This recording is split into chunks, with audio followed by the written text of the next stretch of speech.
Monday, I'm all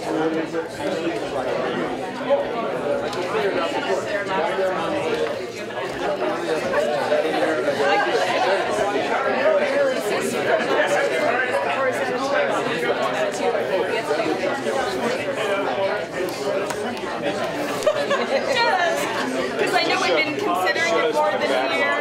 For many years.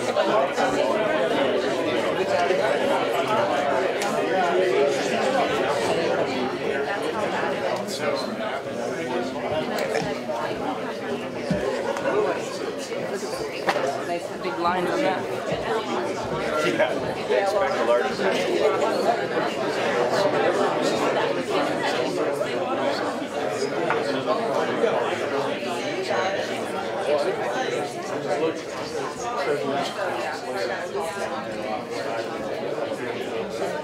next one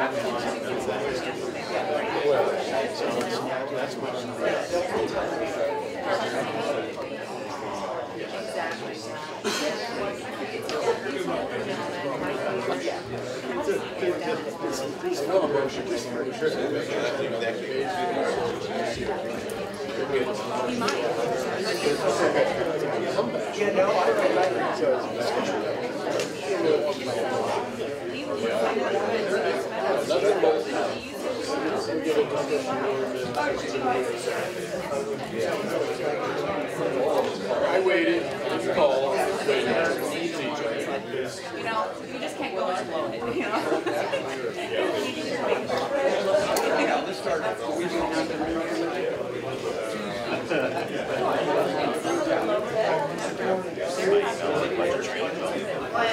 And that's okay. That's why I wanted to try my best. It's unbelievable.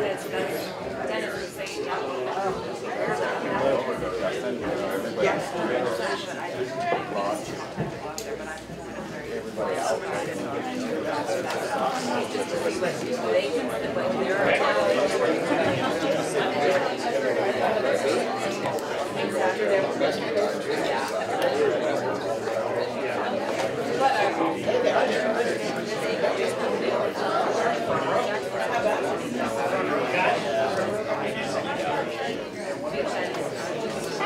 Hey, I'm Luke. Nice to meet you too.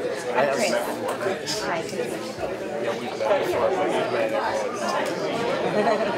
I have some maps that I'd like to non-agenda. Okay, I'll get it.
order.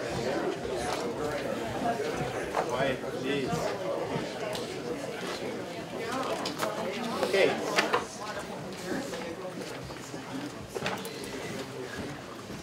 This is the June 28th NID Board meeting. It's 9 o'clock.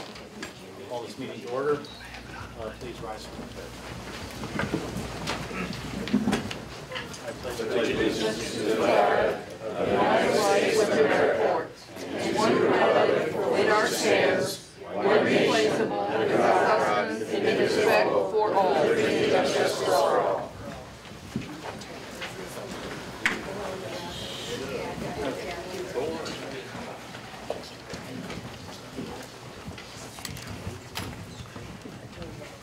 Since my mic wasn't on, I will repeat. This is the NID Board meeting for June 28th. It's 9 a.m. We said the pledge. Is there amplification? You're on. Oh, I'll pull it closer. Thank you. They all should. Tilted up here. Can you hear me now? Yes. Wow. Much better. Good. Okay, good. At this time, I'll call for any public comment on items not on the agenda. If you're here for items that are on the agenda, I ask that you reserve your public comment at that time. Good morning, member of the public. Scott Miller, resident of South County and an irrigation water user. This is just a reading. I'm a Christian, old-fashioned, non-evangelical, but Christian nonetheless. O you of wounded spirits, I offer you a place of rest. Walk among my mountains and climb to the eagle's nest. Come swim my oceans or feel my desert's fire. Sit beside running waters to reclaim your heart's desire. Seek my silent forest or walk my open plains. Travel the deepest jungles till you hear my love's refrain.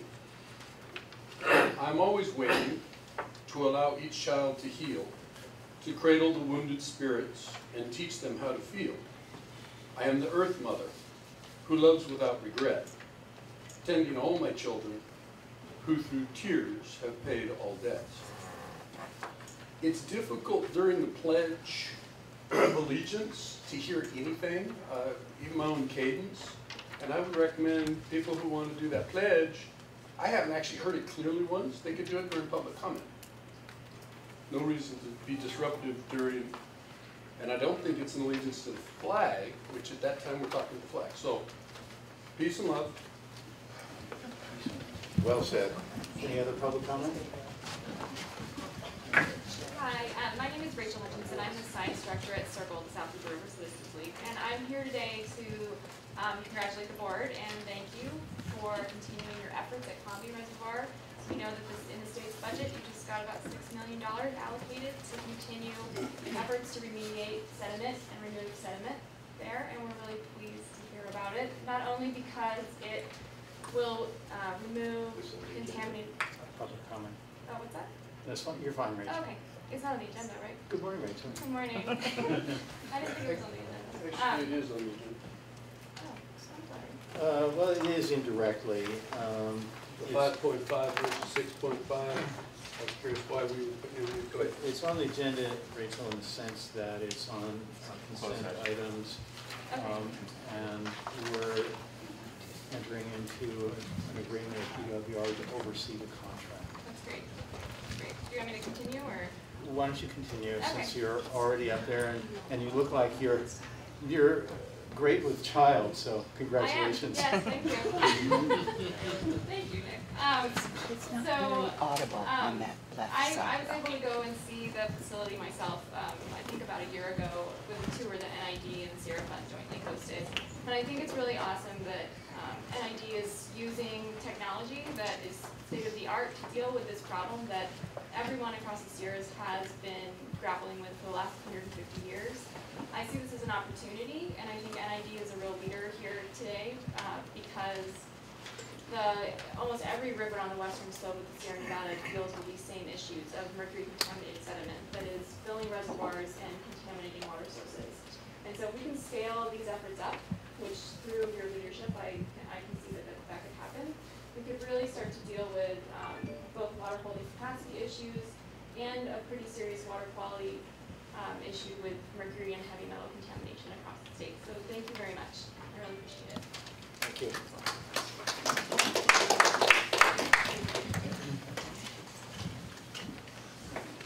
Karen Lipwitz, Grass Valley. I'll take you up on your comment, and it's a pledge to the earth rather than one nation on the earth. Anyone who'd like to join me? I pledge allegiance to the earth and all the life which it supports.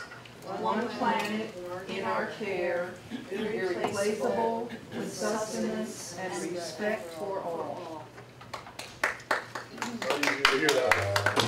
Thank you. I would like to just say that a reservoir is not a river. Reservoirs are good in their own way, maybe. They're not good for rivers. We know that. As good as a reservoir might be, in any of its qualities and features, they do kill rivers. That's inarguable.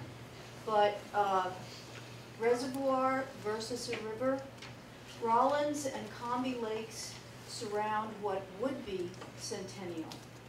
Two major reservoirs in such a short span are more than enough. Increasing the capacity of Rollins by raising its height and dredging it eliminates the need to kill the Bear River. All of the unique and free recreation found on this beautiful river would be lost forever. So, rivers rock, and dams kill rivers. I found this on my refrigerator. I think you gave these out a couple of years ago. And I'm asking you to be water wise. That's what this says. With alternatives to a dam. Thank you. Thank you.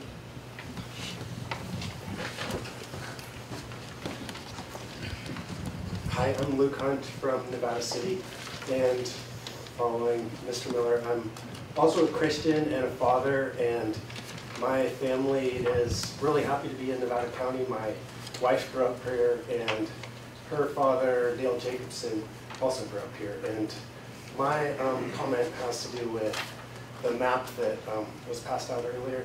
It's Caskey Road on the north side of Scotts Flat Lake. And we could entitle my comment, Towing Families on Father's Day. So I went up, I brought the family up to the lake on Father's Day, excuse me, and we parked at the boat ramp. The day use slot was full, but they allowed us to launch our boat there. And we sailed around. My folks parked on Caskey Road before the fireworks starts, and where it's not signed no parking, and they were towed along with 7 other families. So we had in our group 2 3-year-olds, a 5-year-old, an 8-year-old. This was 6 o'clock on a Sunday night, and they were stranded. We gave 3 other families rides to the impound lot down off Idaho, Maryland, and the towing company was very gracious to allow it to keep the lot open so they could get their cars out of the impound lot. So because there wasn't signage, we're protesting this and asking for NID to reimburse towing fees. But that's not the issue for right now. The issue is why the change in management?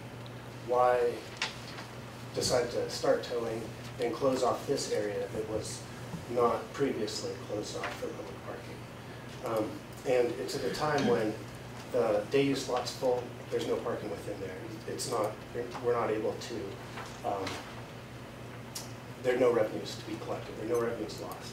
So what I see is that NID is in some ways sticking their neck out, calling for towing, assuming that liability.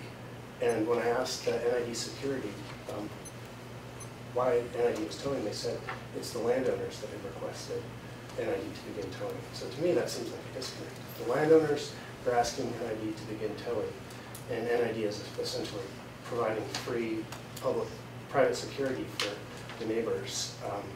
I would like to be a public counterpoint to that. I don't think that we should change the current policy and disallow parking on Caskey Road unless it's for fire danger. That's the current NID.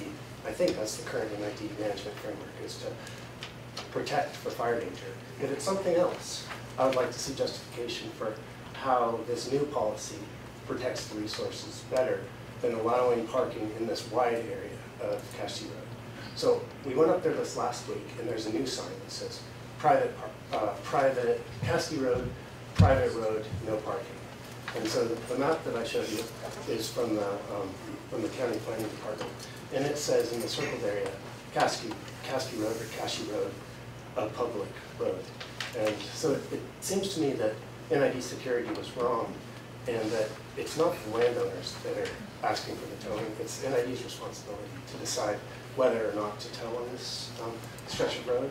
And so my question would be, my request would be, please review the management of this road and inform the public and inform your staff so they can give correct answers to why the change in management policy and how it's protecting the resource.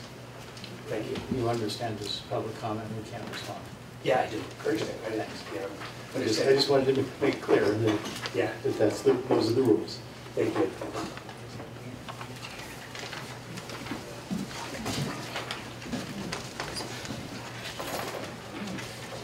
Hello to the NID Board and everyone here.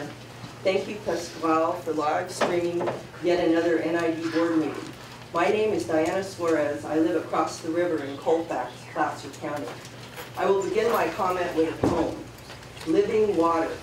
I asked myself, what is the difference between a river and a reservoir? And why do I prefer a river to a reservoir? The answer that came was that a river is living water. Why is it alive? Because it moves and responds to the earth to determine its direction, its velocity, its volume in pooling and rapids. It interacts with the living organisms along the way, the fish, invertebrates, willows, the riparian communities, and exchanges living energy with all beings along its path. It makes music as it rolls along and gives life to the songs of the frogs, the birds, the wind, and other living beings. A reservoir is water waiting to become living once again. The living water that makes up the Bear River creates a joyful response in our hearts as we gather in the affirmation of life. And that is when I realized that such a living being has a heart. And I felt my heart pumping the living water through my veins like a river. And I cried as the living water fell from my eyes. As part of the Bear River Awakening, a gathering was held at the Bear River Park Group Camp during the summer solstice. People in our community were invited to pray for our Bear River. Many folks from all walks of life showed up. A grandmother with her granddaughters, couples, families, groups of women singers. I saw 2 young girls throw flowers into the water and say, "I love you, Bear River." This is the hope for our future generations, that there will be a river here for them. Most of us enjoyed cooling off in the clear, cold, flowing water during this last heat wave. A group of 6 women came with beautiful hand drums and sang songs for the water from all over the world, including in English. Then 4 women with a big mother drum sang prayers from this land for our Bear River as a group gathered around. The next day when I got up and looked downstream toward the rapids, there was a mist hanging in the air over the rushing water. I realized that the air above the river was also flowing down the canyon, bringing cool, moist air down to the valley before another hot day. People came to the river again to join a talking circle or discussion group. Each person spoke about what drew them to the river and why they are now a water protector. We drew strength and understanding from each other. During this summer solstice, many people came to visit. Each and every one of them sent a prayer for our Bear River. A few of them filled out these postcards with their good intentions for our river. They are addressed to the Board of Directors, Nevada Irrigation District. Your time is expiring. I would like to give them to you, and I hope you read them and put this dam proposal on hold. Thank you. Well timed.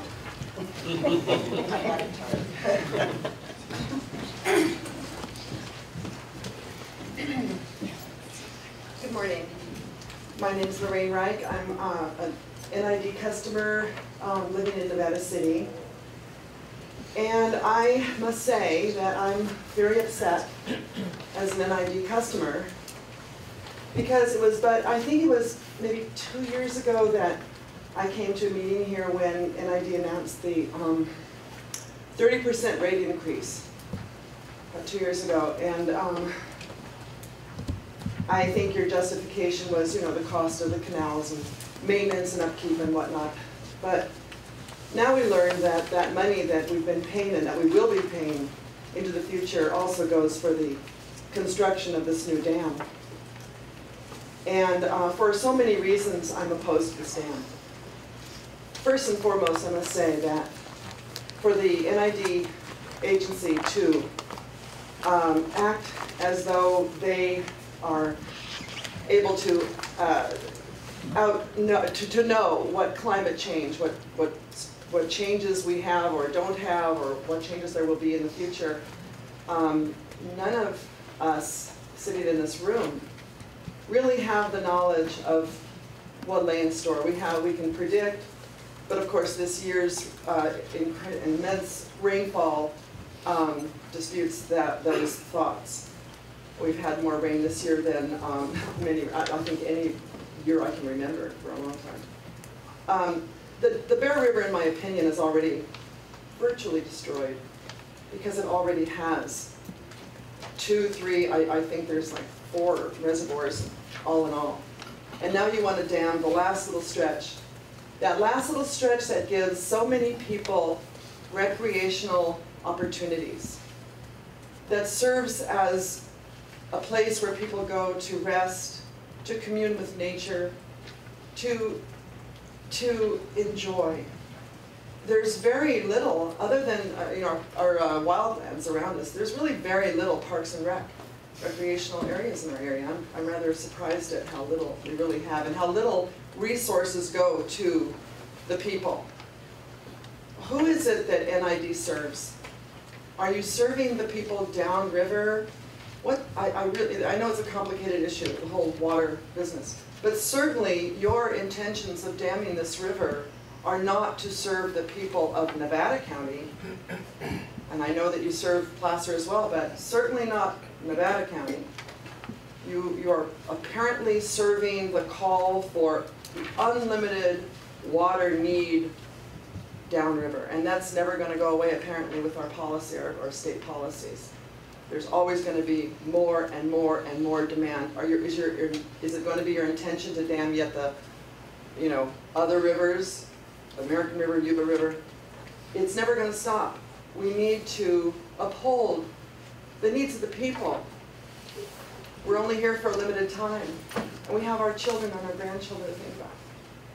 So I ask that you serve us, the people who are paying 30% more in rate hikes, the money that you've been able to accumulate in your reserves. Thank you.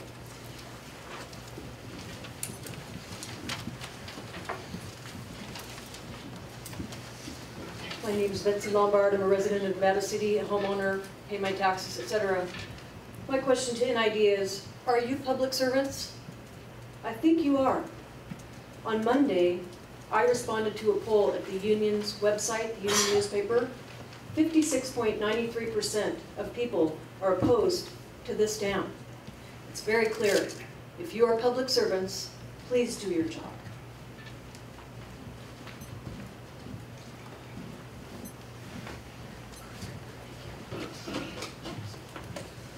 Good morning. My name is Brad Fowler. I'm a South County resident and thanks, Nick. I'm a South County resident. I usually wear a hat. He's shocked that I don't have any hair. I am a customer of NID Water. That's when I ran against Brad 8 years ago. He had hair. just a comment, sorry. I have 5 daughters. There's a lot of stress involved. So I wanted to thank you, this board, and thank this organization for your deliveries of water during the last 4 years of drought that we experienced. Without consistent NID water deliveries, I would have been out of business.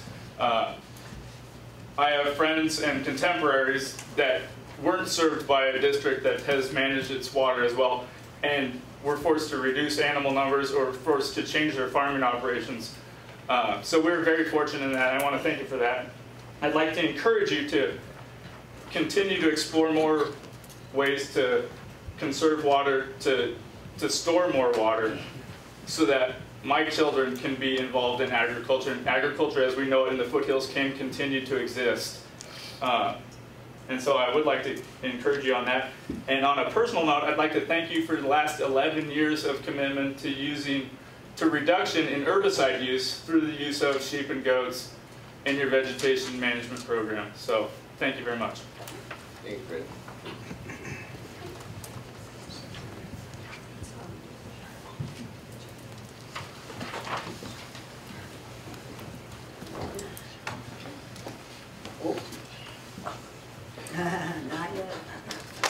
Sorry, I was waiting to see if anyone else was going to I speak. caught you out of the corner of my eye, Yeah. so I restrained the gavel. I'm Pamela Osgood, an NID user living in Grass Valley on Ridge Road.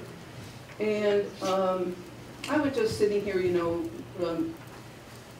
I don't usually like to speak about religion, but since Scott Miller brought up that he was a Christian, I also am a Christian. And I see that I have a great responsibility, as the Bible calls us to, be stewards of the earth. And destroying rivers, mountains for coal, whatever, is not being a steward of the earth. And if we claim to be a Christian and yet we aren't following the teachings, then we are hypocrites. And I'm standing here today because I don't want to be a hypocrite. I want to acknowledge that I have a responsibility, and other people are taking their responsibility who aren't Christians, probably most of the people in this room. And I'm grateful to be working with them. But I also believe that you guys are supposed to be working for the people of this area. Am I wrong? Are you public servants or not? We're all elected. Okay. So,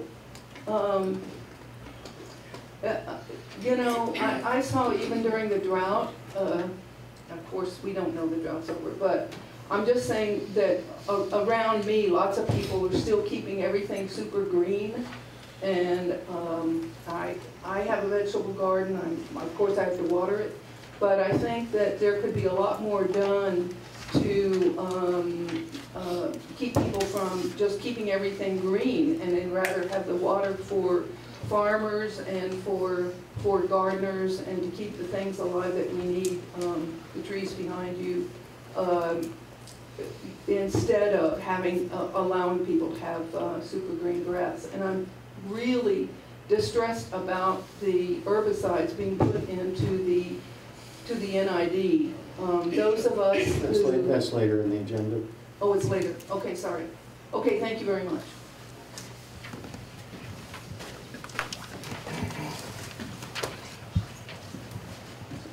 Hi, my name is Jen Roman, and I'm a NID customer in Grass Valley, the Colfax, or like on the border of the Bear River. And I actually knew nothing about water rights at all. All of it was from the movie Chinatown. And I took this amazing class. I'm a teacher, and I was on sabbatical, and I took a class at Sierra College, and it was about the Sierra Nevadas. It was a geology class. It was really hard. But it was amazing because the whole last part of the class, taught by scientists, scientist-based evidence, teaching in this class, was about climate change, and it was about rivers and about dams and how the move is to undam things at this point, because they've realized how much it's messed up the ecosystems, how much it led to the mercury settling at the bottom of the reservoirs, and how much water is used by, like, I forget, it was like 7% of the, I might be wrong, that might not be evidence, water is from the Sierra Nevadas that the state uses, and it really blew me away. And as I drive like to the Bay Area and I look at these sprawling communities of Lincoln, my aunt's a farmer in Lincoln, and these huge McMansions and these huge like developments, and there's more development, I'm just like, where are they gonna get the water? It's sort of like you hear about Phoenix now, and you're like, should it be legal to live there? Like, this is crazy, like 120-degree weather. And so for me, I just feel like evidence is showing that rivers need to run, and it affects, you know, things as, you know, fishing, wildlife, everything. We need to preserve what we have. And we keep going backwards. And so I just really would like to have more evidence-based, like you say, climate change, but my relatives are farmers in Modesto, they're almond farmers. Hello.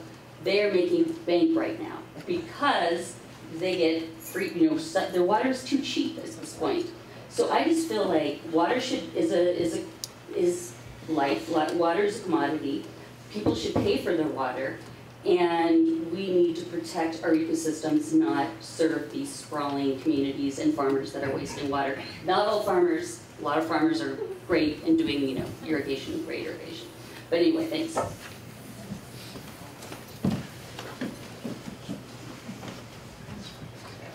My name's Itira. I live in Grass Valley. I'm an NID customer, and I have compassion for y'all. Y'all have an idea, and you've all been studying this and working and focusing on water. I'd like to throw out a new idea that maybe you could collaborate with Planned Parenthood, and we need to address birth control in these sprawling communities and adding more and more While you're at it, you can collaborate with PFLAG and all the gay people who are not making kids, and we can start conserving water by birth control. How about that idea?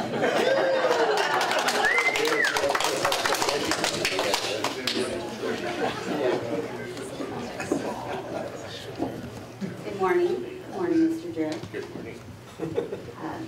Working off of Itara's birth control comment, I think that we need to start practicing earth control. When we know better, we need to do better. We know that dams are not good for the environment. We know they are not good for the wildlife. We know they are not good for the communities. Children lose touch with what's important. They lose touch with the earth. Building these sprawling monuments are an affront to God. Saying that they're for recreation, for people's pleasure, goes against God's creation, and He created it for us to enjoy, not to squander away. So when we know better, we need to do better. Water is life.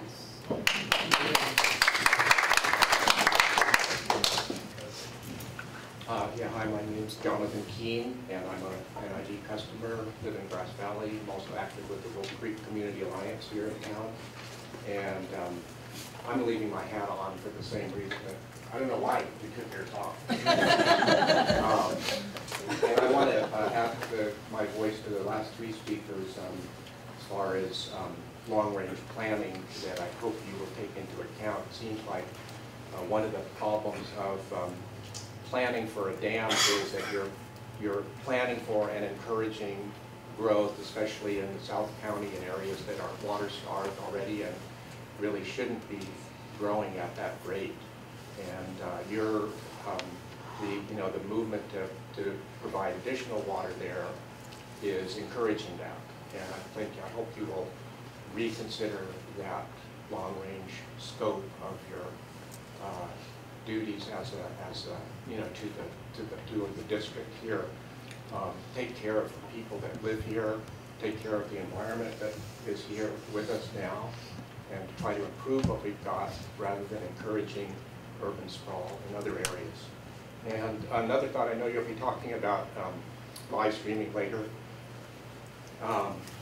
This is the second meeting I've come to that's been standing remotely. Parking lot is full, people are parking in the street. I had to take time off from work to come here today. I'd like to suggest perhaps you would move your meetings to a larger venue, especially while you're considering such a controversial issue. Maybe do it in the evenings or on the weekends when more people can come. And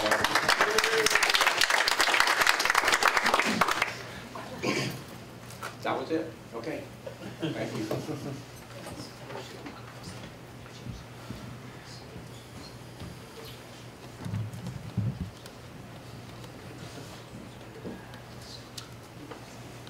Once? Okay. Conclude public comment. We'll move on to the consent agenda. Motion to adopt the consent agenda. Sorry, Nancy? I'm sorry, I think John is saying something, I'll wait till he finishes. I think he's moving the consent agenda. I'm asking to pull number 6 for discussion, please. Okay.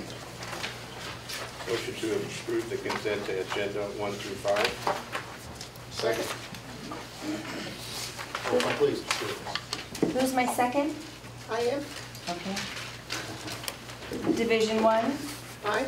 Division 2, Aye. Division 3, Aye. Division 4, Aye. Division 5. Aye. Then let's Can move I ask a straight. quick question? Do you have any extra agendas? Because we've run out of agendas also. There's a bunch of them over there. Over here. Maybe somebody could share. Save the tree. Okay. So we'll move on to item 6 on the consent agenda. Just for public information, this item is designated as contract negotiation and preparation authorization to adopt resolution 2017-18 authorizing the general manager to enter into and subject to negotiations with the Riverine Stewardship Program of DOR to support sediment mercury removal at the Combi Reservoir. So this is the item that Rachel was really referring to. So we are engaged, have been engaged in a pilot project. The governor signed the budget yesterday, and we just got $6 million plus or minus dollars to pursue this project. So, Brent. Director Rowe has a question. Hi. A bunch of questions. First of all, on the BCP, which is whatever BCP stands for, fiscal Budget change proposal. Okay. The numbers don't have any relevance. A $0, $80, 117. I don't think there's much in this budget of $6+ million that is in small amounts like that. So, what does this mean? So where are you referring? I'm looking at the first page of budget detail sheet. If you're going through, it would be the third page, the back of the third page. Okay. In the packet. So these are in thousands.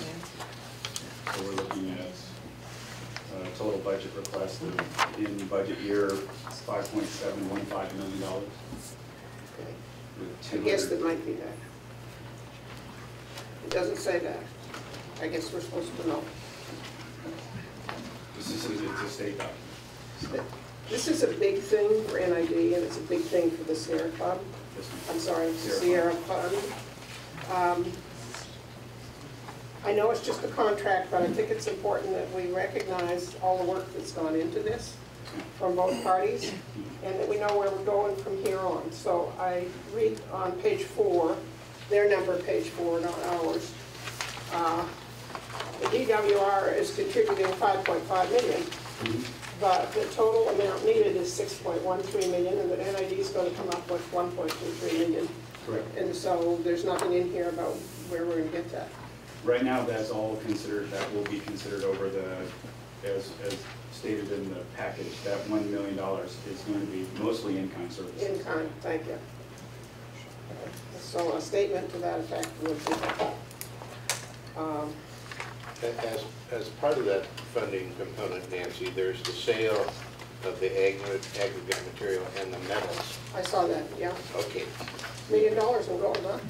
No. That's what it says. It says other metals. Other metals. So there's also mostly black sands. Right. So we know that there's silver as well as magnesium and some other constituent rare earth metals that are also available as part of that The project. black sands have a greater value than the gold. The black sands are used in the semiconductor industry and for rare earth metals, and it's very valuable. So what about the staffing for this? Concerned, this is a big project with a tight timeline. So it's anticipated as we go through the budget process, as we negotiate, well, first, the resolution that we have before us today is merely to authorize me and staff to start to negotiate the contract with the state. As soon as we have that contract, it's anticipated that we will need to bring on additional contract staff just for this project specifically. We know that DWR is also doing that as well. So what will be the next step, budget-wise?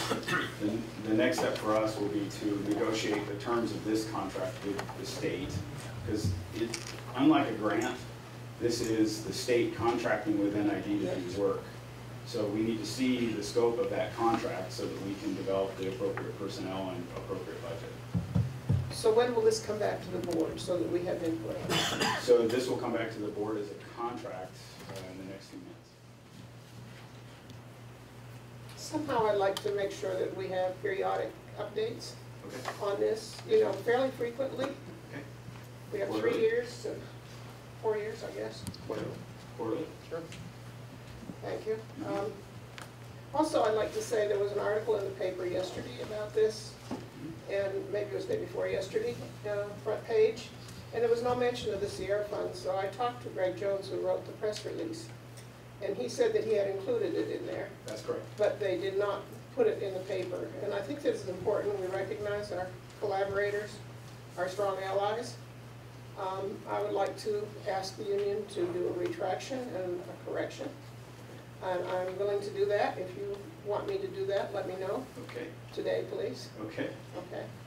Yes, we in our press release, we thank the Sierra Fund, we thank USGS, Tiger, and I think others. Without their help, we could not have moved the ball this far, this fast. And really, this is a culmination of that work and an acknowledgement by Secretary Laird and the governor of the truly cutting-edge work that NID is doing in terms of removing mercury and other constituents from the watershed. I think the other part of this is, and this is to lift off of Rachel's comment, it's not only the Sierras where we have this problem. This problem is also existent on the coast where the mercury was mined, so Lake Berryessa, Clear Lake, but it also goes all the way down to San Diego, where San Diego is struggling with atmospheric elemental mercury in their reservoirs. And it's good for NID, where we have a good concentration to pilot and be able to move into this full scale, to be able to take that information to the state mercury working group at the State Water Board and really inform them of the science and to help them see that injecting nitrate and injecting oxygen into reservoirs to sequester mercury on the bottom is probably not the best solution, and that we know how to get it out. And this project will develop the financial leverage. Well, I don't know that it's leverage, but it's definitely a way for us to show that it's fiscal, that we can develop a framework around these projects that are fiscal and we know how to remove material. Just one more comment. I've seen the process in action. It takes a lot of people. As this has been piloted in pieces over the years, it's been hard to keep that same crew delivering the service, because you don't just sit there and wait for the next opportunity to come along. But now we have a consistent funding pattern. at least get enough people that will stay with it so that the job can be done well. You know, I think it's tremendously important in an environment like ours, and definitely for the state where roughly 60% of the water comes out of the Sierras. And this sediment is moving in the Sierras, and so to protect the delta, we need to make sure that we can take care of it closer to the source. And the fact that NID has really taken a leadership role in developing the technology and carrying it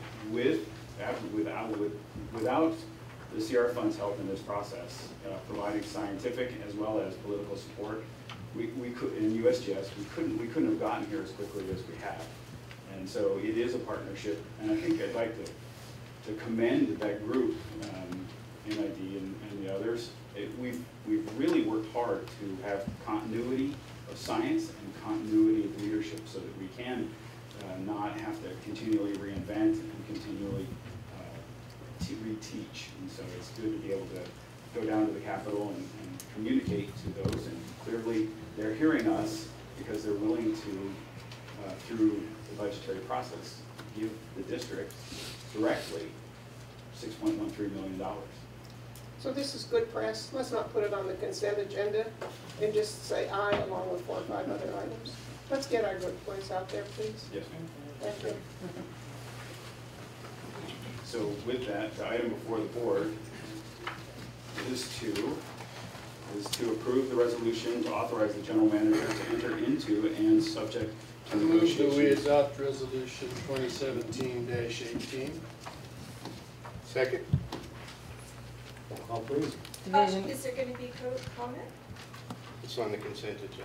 No, But it got actually, it full. was, sure, Okay. please, take the microphone. Just a question. Please step it to the microphone and state your name for the record. My name is Sid Brown, and I did not intend to speak about this because it was on the consent agenda, but since it has been pulled, I'm very interested in the prospect. I am very encouraged by NID's partnership with Sierra Fund and USGS's scientific support. And I would hope that perhaps as part of this project, we can get some actual numbers about the degree of mercury or harmful constituents that are actually removed. Because as a scientist, I am concerned about the public's fear of chemicals. And sometimes, 1 gram of mercury and, 500 tons of material may not be such a big deal. I think the process has wonderful application to other areas of the state, but because the mercury that we're dealing with is only mercury that was introduced for gold recovery, I am very interested to determine how much actual mercury is recovered. So that's just my comment, and I hope that that will be part of the study. Well, in the DWR proposal, there is quite a bit of money set aside for monitoring and evaluation. And that's what happens when you have a state-funded project like this. So, and I just hope that Dr. Carrie Monahan will, I think, be overseeing that. Yes, I know. And there is an EIR that was done on this, and a lot of the detail is in that. This goes back, John and I were instrumental in buying this machine some 5 years ago. And maybe even 6. I've been following that. Thank you very much. Yeah, been a long time coming. A lot of the data is available. You read some of these old studies. I mean, contemporary, but already established studies. Going back even further than that, when Chevra was involved with this operation down there, and this was coming before the M&R committee on regular occasions, and Chevra was kind of under the gun with the DWR and the Regional Water Quality Control Board, and they were talking about numbers back then.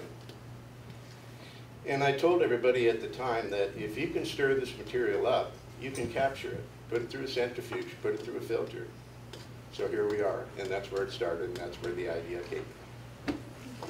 And of course, R.J. Miles and Chevro paid for the mining lease by depositing gold bars in the bank here in Grass Valley. And you probably all know the story, but those gold bars lay in the Bank of America safe deposit box for years and were kind of forgotten about. And then Marie Owens, our financial manager at that time, discovered a safe deposit box key in the back of her middle drawer. And we took a field trip to the bank and discovered about $300,000 worth of gold in the safe deposit box, which then purchased the machine. So it's rather to the That's a great It's a full cycle. Call the union, let's get it out there. They've actually printed this. Yeah. So, sorry for that aside. But. It's a point to the newspapers do edit, but I haven't edited that. And they're buying. That's the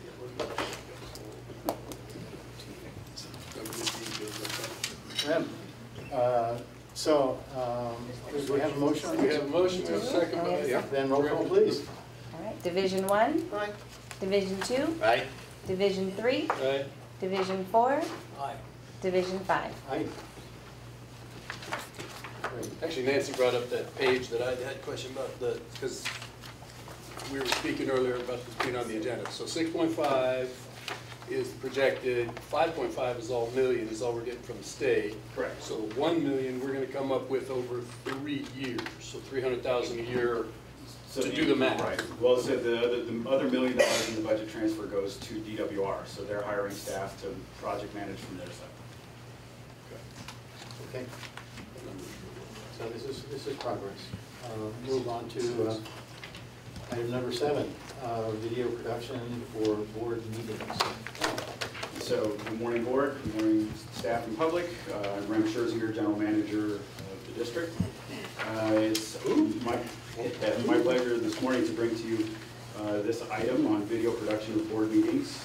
The recommendation from staff is to direct staff to begin live streaming and video archiving district board meetings and to adopt resolution 2017-17 modifying district policy 1060, records retention, and 5060, minutes of meetings as recommended by the Administrative Practices Committee. The Administrative Practices Committee took up this item at its June 6, 2017 meeting. I apologize, there's a typo, it's 2016. It's operating a year behind. And in that meeting, it was decided to bring forward a single video production item. In talking with staff, staff believes that it has a way to a single camera 1080p resolution system, and utilizing our YouTube channel, we can recreate a Granicus style webpage. It will be not side by side like Granicus, it will be an over and under.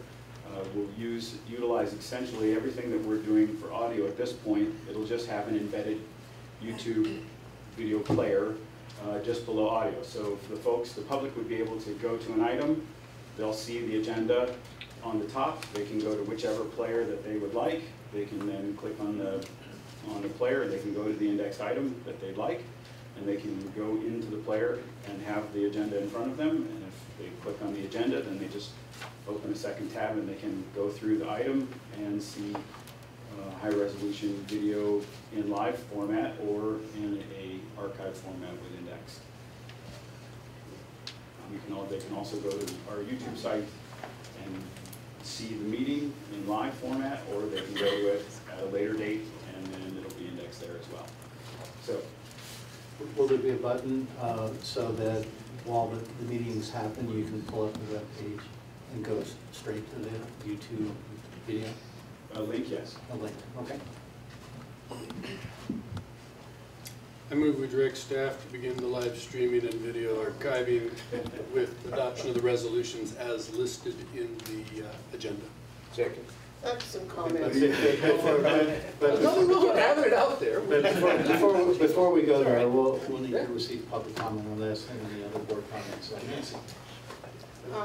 Well, I'm glad to see movement on this in a positive direction. I do have some questions, and since there's an established format within the community that's been existing for over 5 years in 2 cities, Grass Valley, Nevada City, and the county, why would we not use that same tool that the rest of the people are using? So That's one question. And you don't really have to answer these. I just want these on the floor for consideration, please. Why would we not apply for money from Northern Sierra Air Quality for the equipment, which is almost a given, so that there would be no cost for the equipment? And I have to ask, the third question is a bit dicey.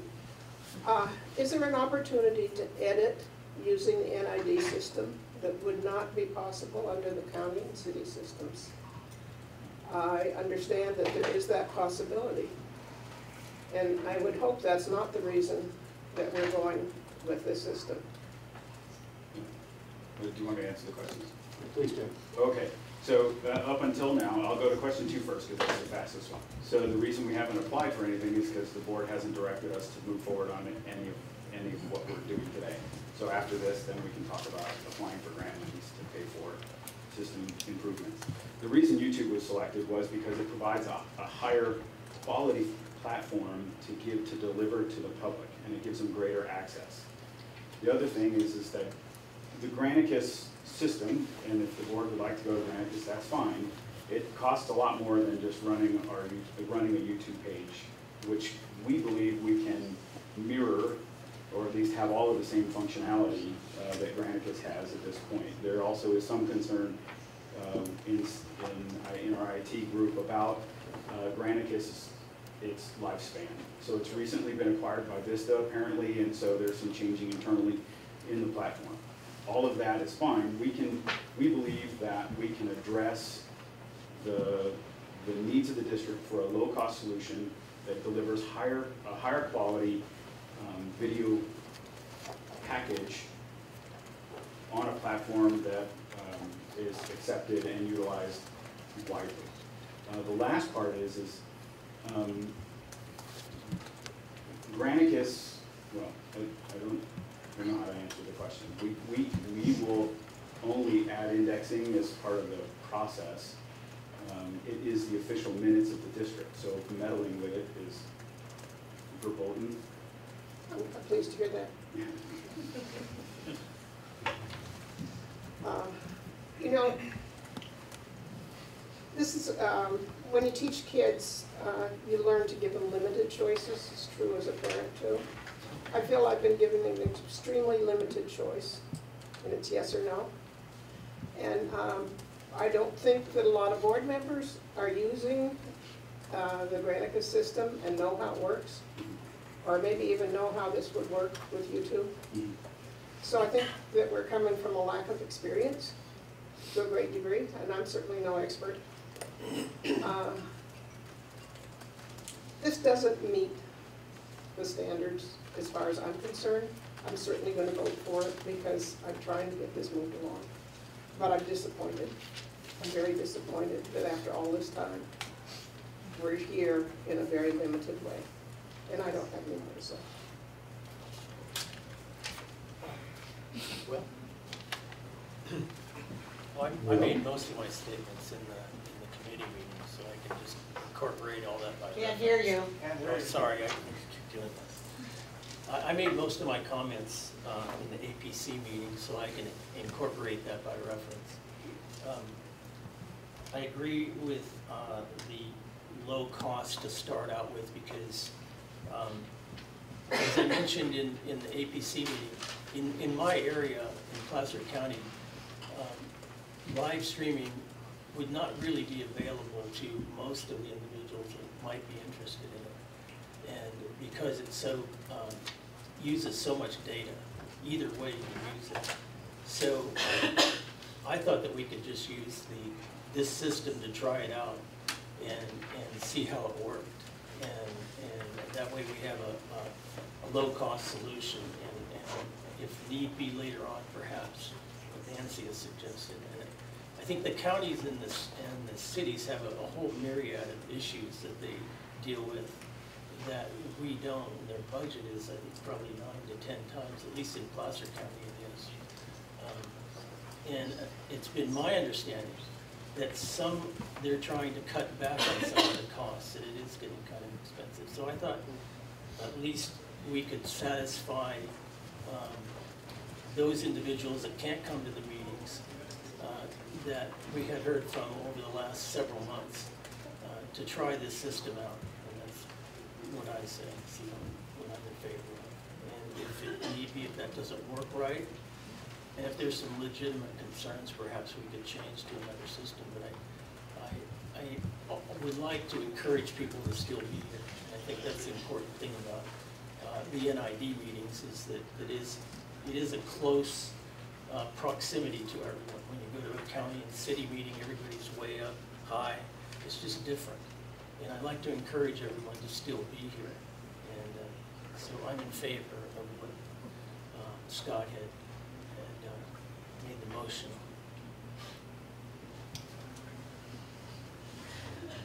Okay, at this time, I'll entertain public comment on this item.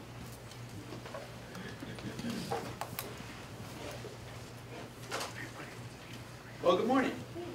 My name is Peter Van Zandt. I live on Ridge Estates Road, and I'm a customer. And we have a brand new yellow fire hydrant in front of our house. It doesn't fit with the decor, but the insurance company sure loves it. So thank NID. It was a little tacky there for a while with the homeowner's insurance. So great service, appreciate it. I think we're all pretty sophisticated about project management in this room. And you know, we usually start off with what's the right thing to do? What should we be doing? I'm really encouraged that we're here to launch in this do the right thing, which is live streaming, and all of the other aspects. We also know that projects get started, and then we go into the phase of let's get it right or let's get it better. I experienced that when I was on the Board of Supervisors. Also at the same time, I was on the Air Quality Board, and that was, as mentioned, the seed money for the county system. And it's evolved over the years. It's a very good system. In fact, I would say, as Director Weber mentioned, that it's a benchmark now for Nevada County in terms of video streaming. And again, it's based on the Granicus. If money is an issue, I don't know if you're talking about air quality or not, but it certainly should be. But it is a really good system. You get video, you get the agenda, you get the supporting documents, and then you get the archive. And it's a known system. For those of us who, you know, aren't 18 years old or 12 years old and love brand new systems, you know, it's nice to know. We know the county systems, we know the city systems. I don't know if this YouTube thing is going to be more complicated. But anyway, we're on the right path. I expect that this will be not the last iteration of the system. I'm sure it will improve. Hopefully it will improve. Do want to thank Ubinet for their live streaming and their interest in this. They've done a really, really good job.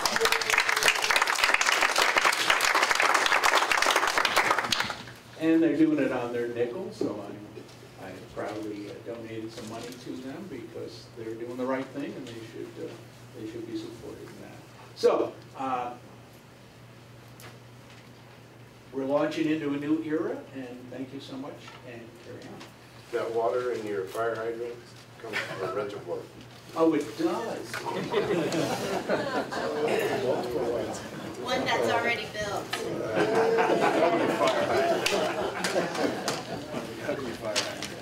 Thank you for that piece of information. Good morning, Chairman Wilcox, members of the board. My name is Doug Holman. I'm speaking to you this morning as president of the Federation of Neighborhood Associations of Nevada County. We represent, at this present time, 13 different neighborhood associations spread out throughout the county, as well as several individual memberships. FONA members have been coming before you for the past 14 months to speak on the issue of live streaming and videotape recording of the NID board meetings.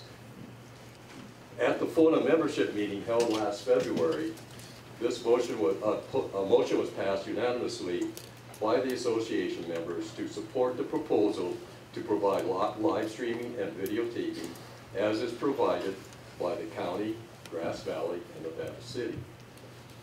And that's what I have to say. We've got all these organizations are unanimous behind live streaming and video recording.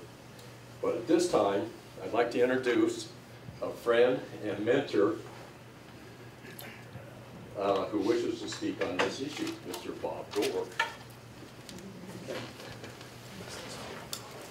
Good morning, Chairman Wilcox, members of the board, staff, members of the public, and I want to thank the members of the public for being here today.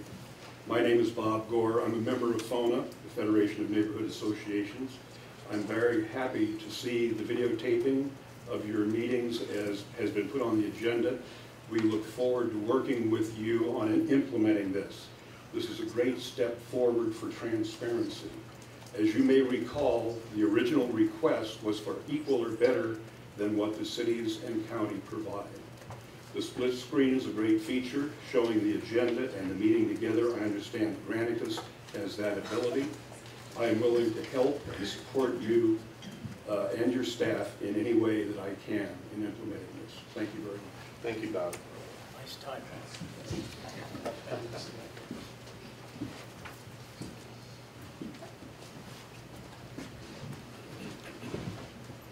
My name is Sue Brown, and I too would like to congratulate the board on getting us to this point, and I guess that means congratulating the staff to proceed.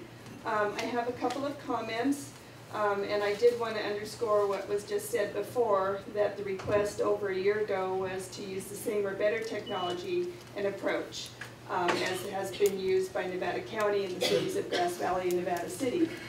The staff report does not make that clear that this is as good or better.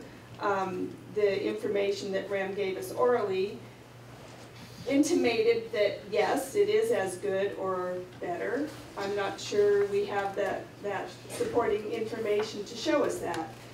There are, we are thin on details about what this proposal is. It seems to me that the proposal really is asking the board to give direction to the staff to go ahead with what we all have been asking for a long time. And to that end, I support it. But the timing is really critical. When? How long will it take? And I would propose that the board perhaps consider establishing an ad hoc committee if needed that would include a few people that would meet once perhaps with the staff to answer some of these remaining questions so that we can go forward. I do not want to propose anything that would delay the implementation, but when I see a reference to a June 6, 2016 meeting, that's a year. It's a typo, whatever, but typos are important.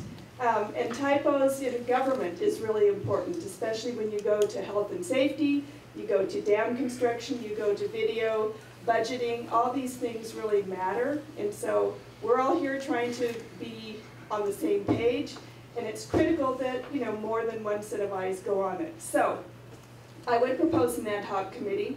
I'd be willing to be a part of that. Michael Hillweld with the county experience is interested, and I would invite the League of Women Voters and Friends of the Federation of Neighborhood Associations might be able to participate if such a committee is requested.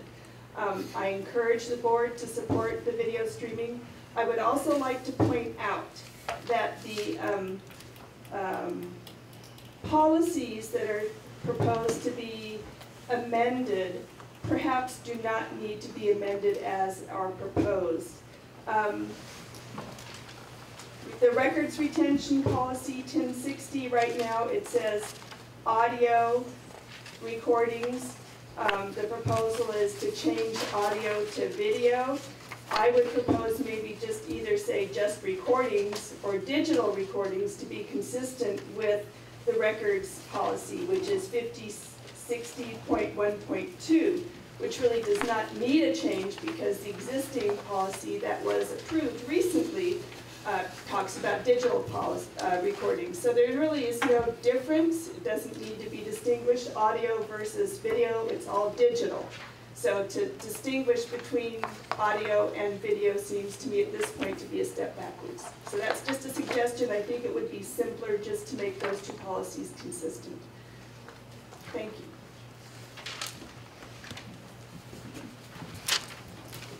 Good morning, President Wilcox, directors, staff. My name is Caleb Dardick. I'm the Executive Director of Circle, the South Yuba River Citizens League, and I am so pleased to be here. I feel a great sense of optimism today and want to thank all of you for getting us to this point. As it's been mentioned, and as you know, 14 months ago, the League of Women Voters, Circle, and Federation of Neighborhood Associations sent you a request to take the following actions in the interest of public education and engagement. Live stream the board meetings, make the video recordings available on the same day, and archive them for posterity. We certainly are moving in the right direction today. I think, to echo some of the comments that have been made, we're gathered here in hopes that today in your motion, you'll direct staff to be a bit more specific and to implement a live streaming program equal or better than that used by the county or city. And I think that will give the staff important guidance. I also think it's important that we hear from you today the timing. When do you hope to implement this? We have been very grateful, the community's been very grateful for Yubanet and Pascal, that fire season is upon us and we need Yubanet's resources focused on protecting our community, and I think it's time for NID to take care of live streaming. NID is the steward of our water, our most precious resource, and with climate change and continued growth, we need the community to be engaged in water management deliberations so that we can make the best decisions for our future.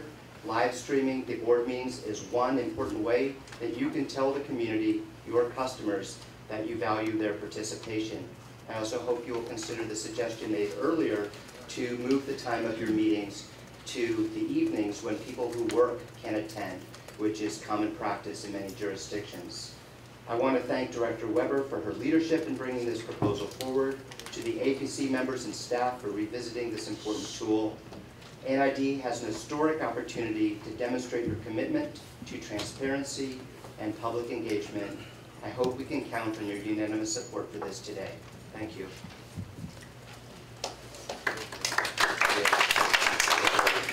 Good morning, I'm Michael Hillwell. I'm a resident of Division 1 at NID. I want to say that my approval of live streaming, archiving, and indexing is certainly a step in the right direction. It has the potential to improve NID communications with your customers, which we're seeing throughout every level of government. But the devil and success of this venture are in the details, and unfortunately the staff report contains very few details. It doesn't even talk about issues that were discussed or at least raised at the APC meeting, including the physical layout of the room, number of cameras, locations. So what is the viewer going to be able to see? Also, there was discussion at the APC meeting of the NCTV offer to provide consulting services and or provide staff support. There was discussion at that time, it doesn't show up in the staff report, about the use of the Granicus software that's being used by the 2 cities in the county. And I believe there was a reference to an offer of county staff support in implementation, and potentially that there might be a license available that the county's currently holding but not using for Granicus. NID residents and organizations requesting live streaming deserve more information before a system is purchased and implemented. And I would urge you to approve directing staff to proceed, but then come back to you for consideration to fill in some of the details. Thank you.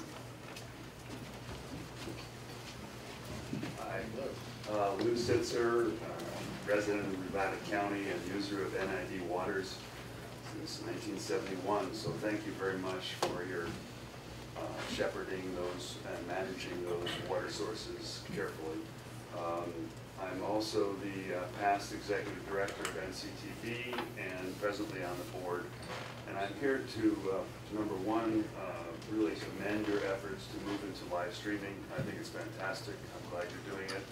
I'd also like to recommend that you direct the staff to consult with NCTV to develop what Nancy Weber suggests as another option, a comparison. NCTV has been broadcasting the cities and county meetings for the last 20 years. It is our business, it's our mission, it's part of what public access TV is about. We know what we're doing, and when we don't, the county IT staff has been incredibly supportive in assisting. Presently, we are upgrading the county and both cities in terms of their equipment and management process. So I feel very confident that we can come up with an option that is equally attractive and perhaps even less expensive. We have capital monies to support equipment purchases. We have staff whose jobs is to do exactly what Pascal is doing now, and it may seem like a slam dunk, but actually there's quite a bit of technical work involved. Again, this is what we know, this is what we do, and I hope that you will consider developing at least a comparison option to the one that the staff has now developed. We'd be happy to consult and work with you. Thank you. As an expert, to ask you a question in the field.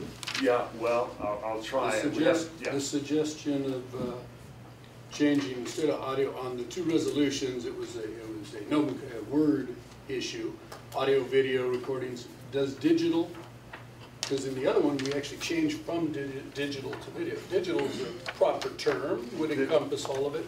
Right, digital is the state of the art now. Thank you. Nice pitch for your company.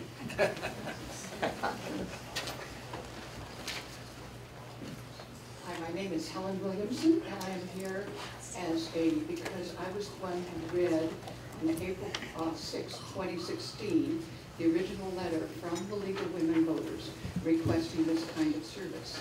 And at that time, we went through some of the reasons what the League is about, providing thoroughly researched and documented information on issues, encourage informed participation in the political processes of the community, the state, and the nation, to participate in studies of current issues that affect all of us, and from this, we can learn the facts behind today's issues and how government really works. So those were part of fulfilling the mission of the League of Women Voters. And at that time, the letter was written, and you probably have copies of this and your things. I have a couple, but saying that we are writing respectfully to request. This was written to the NID Board and Rem, as the general manager. We are writing to respectfully request that NID video broadcast and live stream its board meetings to the public in the interest of openness, transparency, and community relations. We appreciate NID's commitment to community education, engagement, and outreach. Strongly encourage you to join the other local government bodies, including the Nevada County Board of Supervisors and the cities of Grass Valley, Nevada City, in broadcasting and archiving your meetings, which are of significant public interest. And we have, this letter goes on, we have taken the liberty of approaching Nevada County NCTV for an estimate to provide this service. Then there is a section about the cost that would be involved in doing that at that time, which was considerably more than what we're talking about now with any of the alternatives. We ended this letter by saying we hope you are as excited as we are to make this new capability available to enhance community engagement and education in the stewardship of our precious local water resources. Airing your meetings to people unable to attend in person will demonstrate NID's long-standing commitment to openness, transparency, innovation, and community leadership. And it was signed by the president at that time, Joanne Reed, Bob Gore, who spoke today, who was the president at that time of the Federation of Neighborhood Associations, and Caleb Dardick, the executive director at Circle. So thank you. We appreciate very much how far we have come from there, and hope to continue being able to validate our working together for the transparency, for the interest of all the community on how government works. Thank you.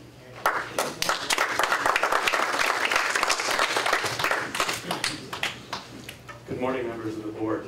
I'm Bob Brandstrom from Grass Valley, and I'm also an NID customer in North Auburn.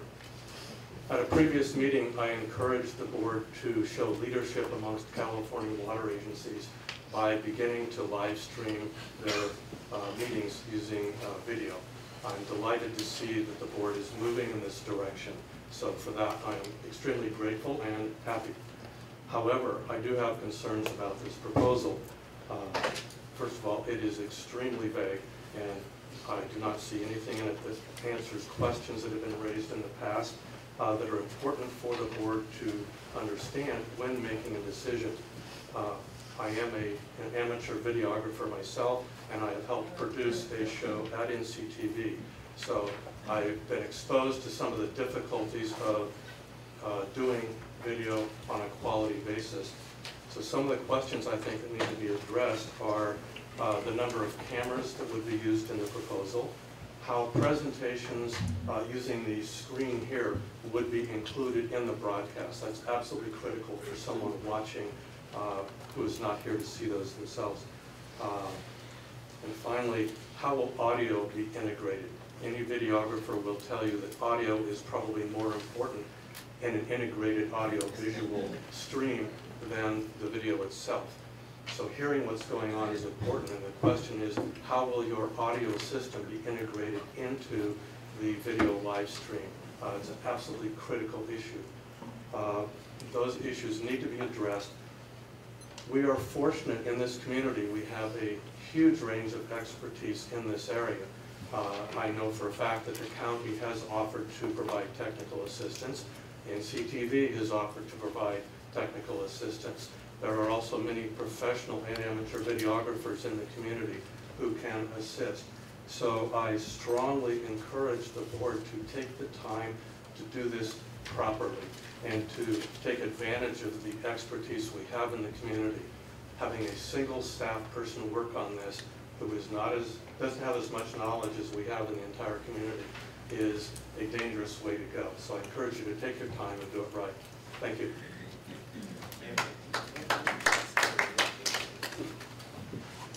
Good morning, board and staff. Mike Pasner, Indian Springs Organic Farm, 31-year customer for NID, ratepayer, taxpayer. Glad to be here today and glad to not be in the gripe position. Thank you, board, for taking this issue seriously and following through on it. Nancy, once again my heroine for leading. I gotta live up to that, you know. Pascal, way to go. Thank you, guys. Good morning, Ramona Howard, NCTV. I saved myself for last to answer the technical stuff.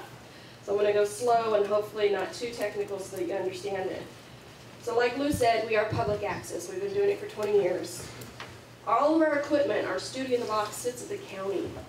So we have a great internet feed at the county level. So anything that goes on there, that sits on there, goes out. So I want to bring up a few points. Regardless of what camera system you put in here or what solution you go with, it takes staff to monitor it. So whether it's NID paid staff or NCTV paid staff or Pascal or whoever, it takes a physical body to do that video. Whether it's one camera, two camera, you know, all that doesn't matter. The quality depends on a lot of things. You put a good camera, you're going to get good quality. What you see on NCTV now, coming out of the county meetings, don't judge that. Those are awful cameras. That's all getting upgraded, so the quality there will be better. But quality is going to play a huge role in how it's delivered to your customers. So if you go with just a YouTube solution and just that, that's an HD solution sitting on the YouTube end and delivered to the customer on their phone, on their computer sitting in their home, and maybe their internet feed isn't that great. So the proposal that we put forward was to do both. To go with a Granicus solution, which is a lower quality image, so it's real small, so that somebody sitting out in the boondocks is going to be able to get it, or they can go to YouTube and watch a higher quality if they want to watch it on their TV. So the, like I said, the proposal that we brought forth was to do both of those. So quality is going to play a huge role on the users. NID's internet feed is awful. If you think you're going to stream video out of here from your internet feed, forget it. So when we do, a solution, we're looking at the whole picture. We bring in our own internet feed, just like what Pascal's doing. This is not using your internet. She's using her own to push that up. So that's another consideration. Backup. What if the internet goes down? You still have to have a backup in order to get that meeting out to the public. It may not happen as a live situation, but guess what? You can take that recording back and upload it and whatnot. So yeah, that has to be a consideration. Mobile services. If you ever have to move your meeting, guess what? That's what NCTV does, just like what Pascal does. We definitely put a lot of checks and balances. Summarize, please. Okay, checks and balances in. So we want to make this a positive outcome for you. It's not that difficult. We lower the price as much as we can do, but just remember it is going to take a live body. Just put that to the fourth power. Lorraine Ronke again, NID Board, Nevada City. I'm just catching a little bit of this discussion, but I must make a comment, which is that if your intention is to make transparency only through the internet, you are not going to reach a significant number of the population of this county or your customers in Placer County. And that is because many of our county, primarily people over 60 years of age, don't know how to use the internet. They don't use the internet. They use TV. So please, if you're going to serve the people, have it available on both sources, TV and internet. Thank you. Okay. I'd like to modify the proposal that. Well, let me close public comment then. This isn't a public hearing. This is just an agendized item, but go ahead. Yeah, it's an agendized item. No reason they couldn't speak again after I amended my, I just wanted to do verbal, the word change. Part of my motion was to adopt the resolutions 1060 and 2017-17 and 5060. The point taken is that we could leave the word digital. Sorry, Dr. Miller. I asked NCTV, Correct. professional. Well, at this point, currently NID's got an audio recording digitally as well as a video recording digitally. So by doing that, by making it digital, you have then rendered both the official minutes of the district. What we're doing here is we're creating the official minutes. And so by making the video file that the protected document, that's what we're trying to do. In the past, in the last resolution, there was only one digital file. It was an audio file. Now we're building an audio file and a video file. One of them has to become the official minutes of the district. So we have to delineate which one it is. That's why. That's why the words are the way they are. I'll acquiesce. Okay. We have a motion and a second. I have a motion and a second. Is there any board comment? Yes. I wasn't going to get a chance. I caught you out of the corner of my eye. That's what I was going to say. Hang on now. We'll recess for 10 no, seconds to give this. we don't need that long. We're quicker than that. There have been a lot of concerns addressed here. Legitimate. This is not just angry people talking. Agreed. And somehow those need to be incorporated in this decision, and I don't want to delay this. I hate to see us buy a camera now, and then we buy another camera and another, this is not the cheapest way to do this. It sounds like it is, but it really isn't if we're going to change it. So if this is where we start, fine, but how do we incorporate? How would you like to incorporate the questions that people have had? how would you like to incorporate information that would come as answers to those into what's going to happen in the future? Well, I'm happy to take this back to APC and have APC be the crucible by which we select the method. Right now, the item before the board right now is merely the direction to tell staff to do this. And then we'll solve the problem. What I did in the background is to offer a solution that was loosely directed out of APC.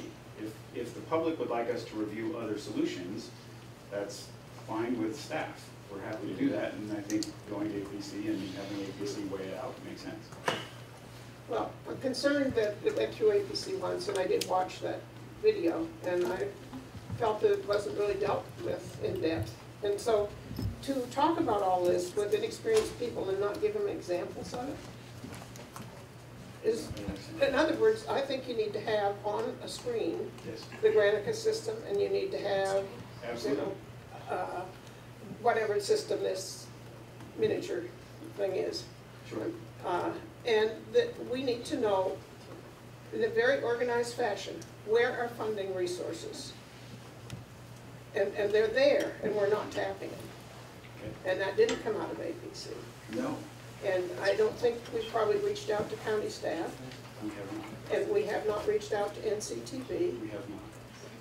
So, what's the rest of the package, Graham? How are we going to get there? So I need direction. Right now, Direct I need staff direction. to begin. I need this to say I'm go. asking you to implement to take all of the questions from today's meeting, please, and to have answers to those, and to have an opportunity for those people to interact. If it's ABC, that's fine. Okay. You are dragging into summer months. People do like to take vacations now and then, but okay. I Here we are. withdrew a motion for discussions like this, whenever it was, 9 months ago, and I regretted it that day. The board was here, and I said, Yeah, can't we I wanted just to do go- option 2? I'm not going to withdraw it today, because that was a mistake to withdraw it. It made everybody think we weren't going to do something. Trust me, Yeah. things have gone on I that understand. you don't know everything. We all talk, and we all think, and we all participate, and here we are. There is a motion to the table. Scott, I have a hard time with your And I personal comments, and I want you to stop. I made a promise to Richard Thomas, actually. That's fine, but Said we'll get something done here. I So don't- I hear you talking, but it's in, all of us are here. personally, I don't have to know everything. I But didn't mean it we that all way. I need didn't to mean know. it that way. I just Okay. meant, you don't. One We at a all time. don't. I had to ask, is digital as video? There's plenty of things out there. But again, my point being, I would have to withdraw the motion for what you're saying. I'm not going to withdraw the motion. It's there, it's seconded. I still think we should be doing the video. There's no motion right now. Well, you did. Yeah, and we have a second. And we have a second, okay. I don't understand the argument. To begin, do it. Any other board comment? I'd like to say something if I did have a chance. Good chair, bro. Oh, okay. Mr. Chair, I'm not taking, public comment, I believe you left it open. I believe I closed it. It's not a public hearing. He can speak. We can all speak. Fine. Would It's you an like to, agendized would you like to item. come and speak briefly? Peter. I think I was first. Yes, you were. You were, Richard. So Peter, please take your place. I know my place around here. It's always behind Richard. Having listened to Nancy's comments and Director Swerzinger's comments, and having a feeling that I know what Nick was about to say, I don't think there's an argument here. I think the direction to staff would be to begin and include, as Nancy has indicated and as Rim has indicated, a conversation with the folks from NCTV who work through Granicus and move forward. And I think that is compatible with Scott's motion, and I think that's compatible with Mr. Drew's second, and I don't see why we need to belabor the point. Thank you, Richard. And I won't belabor the point either. I'm Peter Van Zandt again. Rather than send it back to the committee, perhaps the motion could include directing staff to have a workshop with the local experts, the county, NCTV, with the board, so everybody knows what's available, what the costs are going to be. Workshops are, and maybe Pascal could live stream it. But anyway, it seems like there is enough unknowns at this point, you want to proceed? Let's proceed, but I think you need to figure out some of these unknowns to figure out the right thing to do. Thank you.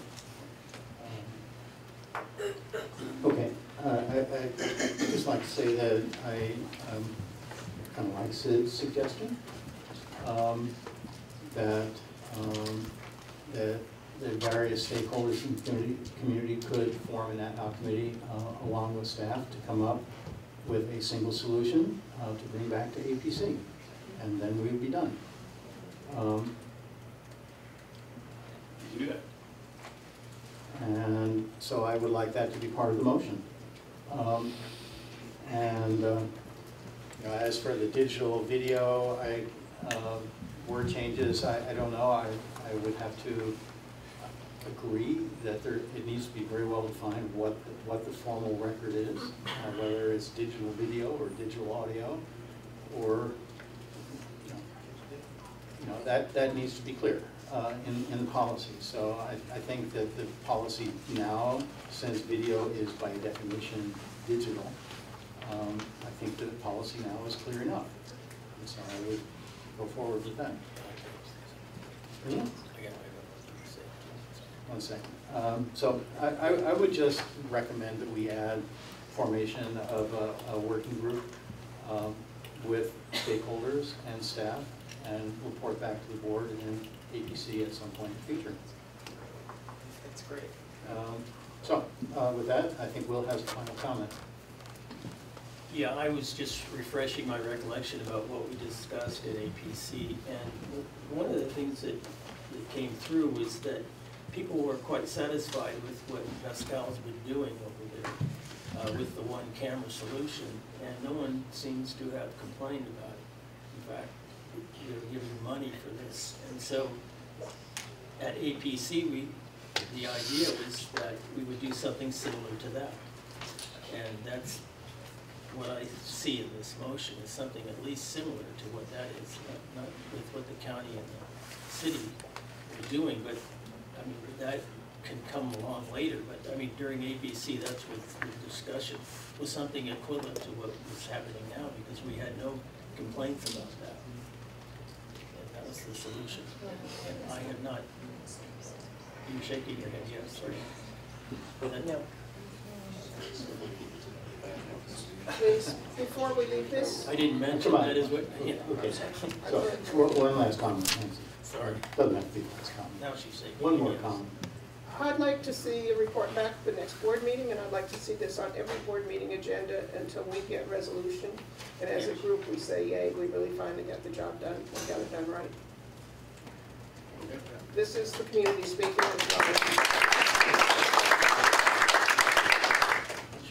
But it should probably come back through APC. APC can report up to the board. Right now, the way the ad is it goes to the ad hoc committee. Ad hoc committee makes a recommendation to APC. APC forwards to the full board. That's fine. That's fine. So at this point, we're just establishing the overall policy. We're not trying to establish the detail.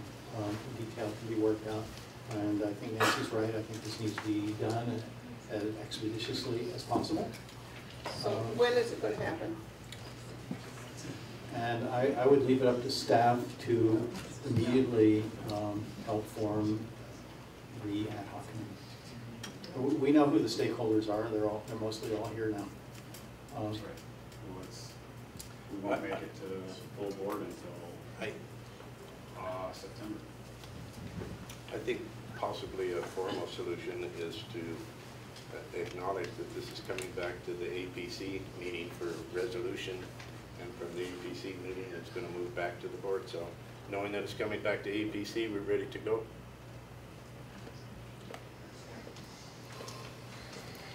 So at this point, we need to give staff formal direction. We need to adopt these two policies, and that's really the issue before us today. We need to vote on it. And we have a motion and a second, and I'll take a roll call, please. Division 1. Wake up, for a second. Division 2. Aye. Division 3. Aye. Division 4. Aye. Division 5. Aye. Division 5. Thank you. Okay, and we'll recess for 5 minutes. I need to recess.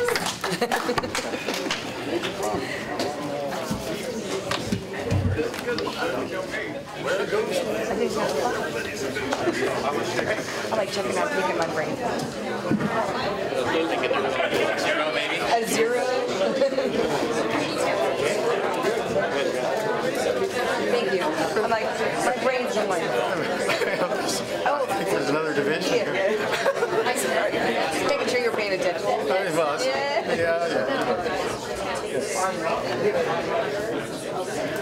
All right. I know, and I appreciate it. I do.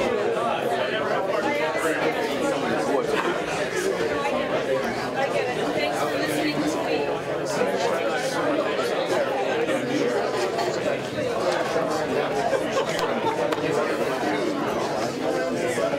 I need to stand up for a second. Yeah, stand up. Walk around. I'll be letting it settle in.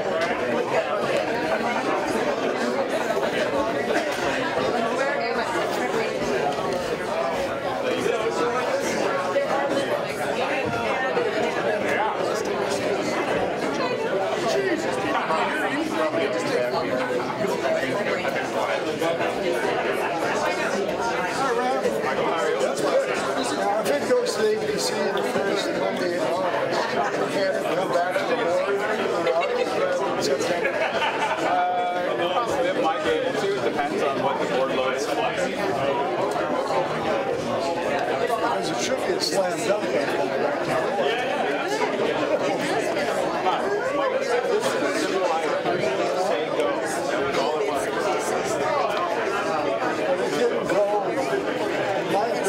He said go where?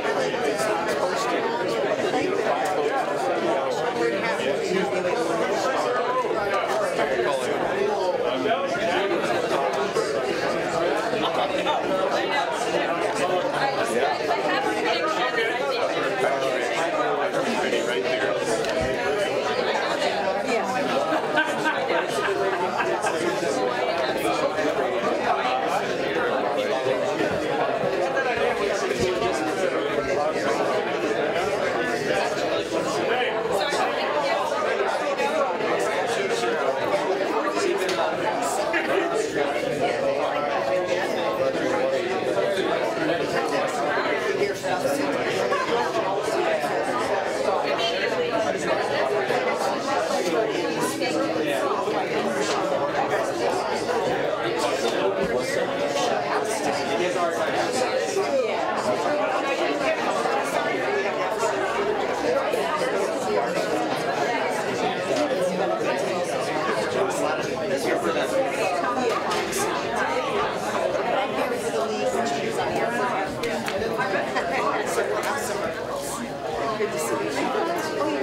You know, hey Ricky, you know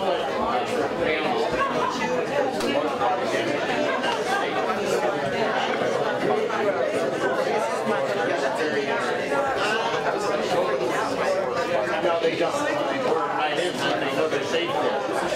That's cool. Yeah. You thought it was safe too? Yeah. And I use that. Yeah.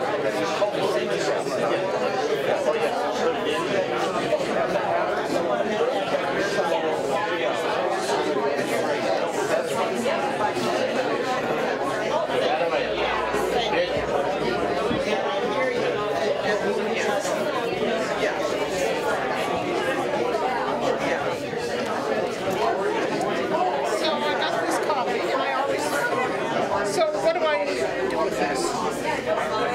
This is not my constituent, I gather. I know the name somehow, but I can't place it.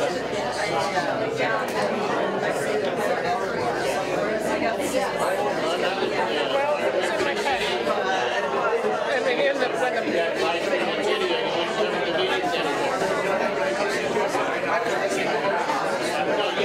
So when this is in my area, I call customer service and try to get it straightened out.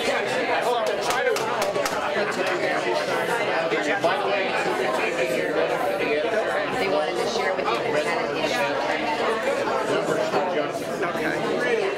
You know, communication, if during Nancy, we took care of this. At the point I put it in there, I had to take care of it. Now it is. Okay. Thank you.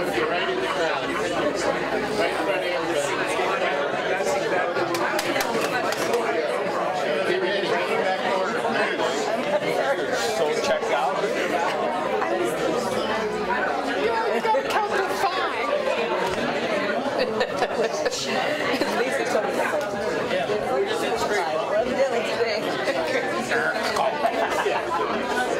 they give me some water.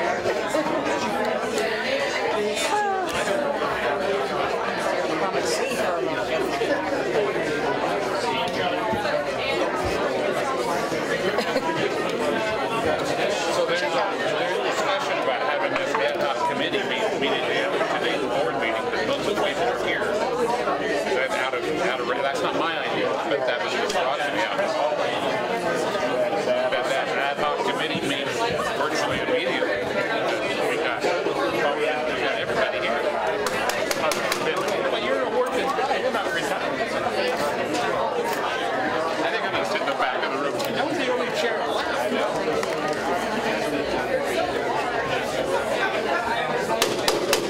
Okay, please, take your seats and let us begin. There we go. That's how that works. Oh, boy.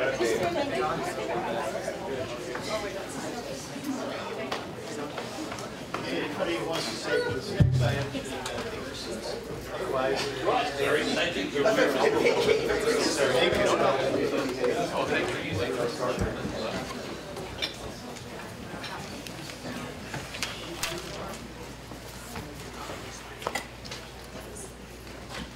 okay, moving on to item number 8. Mr. Powell. Okay, we're moving on, so please be quiet. Hey, good morning, board, staff, and audience. I'm Brian Powell, maintenance manager for NID. We're here today to give a presentation to the board of directors regarding the vegetation management program conducted by NID. This is just a presentation, and no board action will be taken today. Vegetation management is necessary to control the growth of weeds in and around the canal system in order to keep the canals with free-flowing water. Without this control, the canals become clogged with weeds, overflow the berms, and cause damage down gradient of the canal. Vegetation removal is also necessary to provide for the health and safety of our community. Aquatic and terrestrial weeds have been a concern in the canals since NID was formed in 1921. There's been a version of a vegetation management program using herbicides at NID for over 40 years. This program has evolved over the years based on technology available and the needs of the district. Prior to the use of herbicides to treat and control the aquatic and terrestrial weeds, the control of weeds was accomplished by a labor crew. There were dozens of employees brought in every year to manually remove the weeds from the canals. This group was affectionately known as the mucking crew. In addition, I was recently speaking with an older retired NID employee who stated that in the earlier days of NID, in the 20s, 30s, and 40s, there was no formal maintenance department. So the ditch tenders were responsible to keep the canals flowing water. They would recruit the local farmers and property owners to help clean the canals through their own property. This was a real community effort back then. Currently, the Vegetation Control Department at NID has a full-time crew of 5 employees, along with 2 temporary employees through the irrigation season. This crew maintains approximately 450 miles of canal system, along with other facilities throughout Nevada County, Placer County, and parts of Yuba County. The vegetation management program that's been developed over the years is a safe, efficient, and cost-effective way to control the vegetative growth, which allows NID to keep water flowing to our customers. Brian Morris, our Assistant Superintendent for Vegetation Control, continues to administer the Vegetation Control Program utilizing currently available methods and herbicides, but he's always looking for alternative methods and products. At this time, I'd like to introduce Brian Morris. He will be presenting to the Board of Directors our current vegetation management program, and following, I will close this item.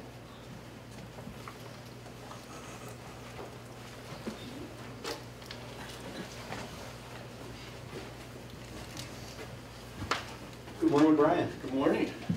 Thank you. As Brian Powell said, my name is Brian Morris.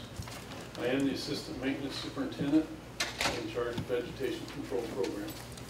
I'll be giving you an overview of our current program, and here we go.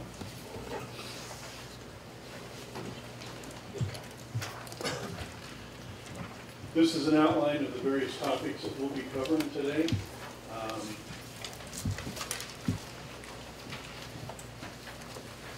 Vegetation Management Program. Our goal of the Vegetation Management Program is to support the district's mission, and that is to provide a dependable quality water supply, continue to be good stewards of the watershed while conserving the available resources in our care. The Vegetation Management Program strives to implement an integrated pest weed management program in an effort to support the district's mission.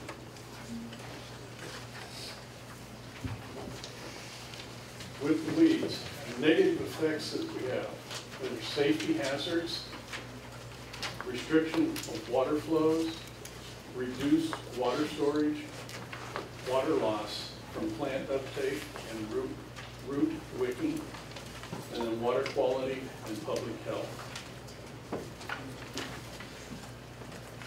Safety hazards are not limited to, but do include wildlife, fires, particular snakes that can hide in the weeds. This is an example of what can happen to restrict water flows from the weed or the algae gets out of control. And this is how it can reduce the storage in our reservoirs. And which reservoir is that? I don't know. Oh.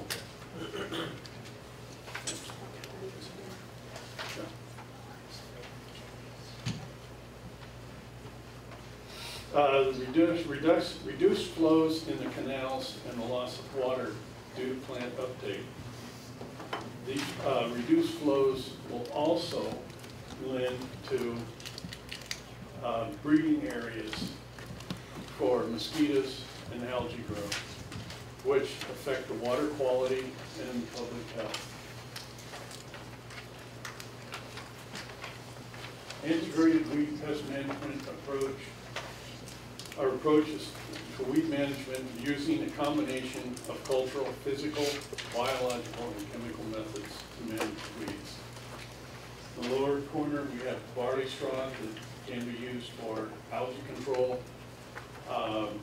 Goats, we've used in some of our reservoirs and other sites in the district. The thermal unit, and then there's mechanical cleaning.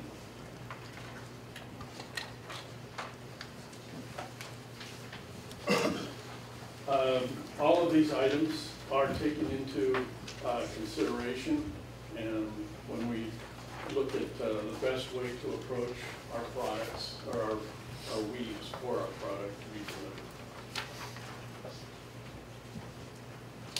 This is our vegetation crew control crew out there daily and working to take care of the weeds and the algae issues.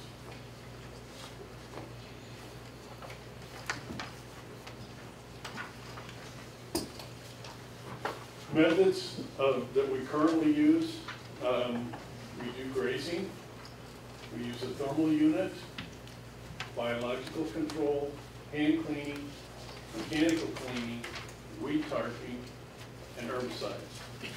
These items will be examined closer. With grazing, there's little supervision and very little fossil fuel burn, just in transportation. Biological method, there is possibility of escape.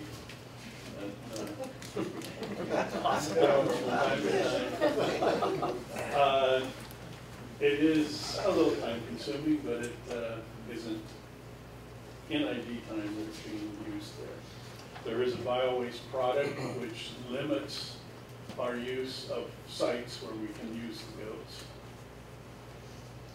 And one site that we cannot use them on is treated sites or for treated water.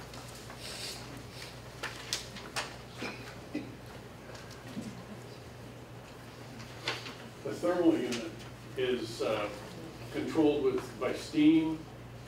It has burners in the unit, and the steam is converted to create higher temperatures and get rid of the weeds on the surface. It's a very slow method.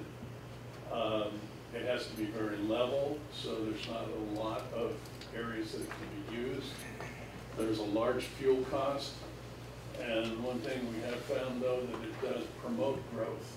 It helps to regerminate some of the weed seeds that are sitting there in the soil surface. It is restricted a little bit by weather. When the temperature gets below 55, it loses a lot of its viability and becomes very inefficient. There are also some biological controls that we have looked into. There's a puncture vine weevil that we can release and take care of puncture vines. And then there's a Scotch broom seed beetle, which is not something that is reproduced, or it's not available commercially. That is something that has come up in the last couple of years just through natural occurrence and discovery. But it is in the area, and it is spreading. Other method that we can take advantage of is hand cleaning. This can be done just about any time. There's really no weather constraints. It is very labor intensive, though. It is small, it is slow, and it does disturb the soil, so it does affect the water quality. On a larger method, it's mechanical cleaning. It can be very effective in spot treatments. It does have an impact on the soil. Again, for water quality, affecting that. It can be timely, and it does affect the turbidity of the water. It also does not always get rid of everything. Sometimes it helps to disperse the weeds. You don't get them all out with every bucket, and sometimes they do drop off and can regerminate elsewhere. Weed tarping, permanent soil cover. It blocks out sunlight, but also does prevent adequate water, which helps for the weeds. But if you have it around plants or trees, it can starve them or deprive them of enough water. But it is good at preventing weed seed germination. Herbicides. We do use two methods. One is the drip from copper stations, and then we do spraying along the canal berms and edges. There is also some less invasive methods, hand cleaning and not spraying, the use of weed eaters, hook forks, and no spray agreements that can be utilized through the district. Algae management, when we do get severe outbreaks, we do use a product that's hydrogen peroxide that is OMRI certified and does work, but it is not, it's very quick acting and doesn't last long. Chemical controls. Our methods, we use herbicides for terrestrial weeds. We also use herbicides in the aquatics, for aquatic weeds, and algicides for the algae.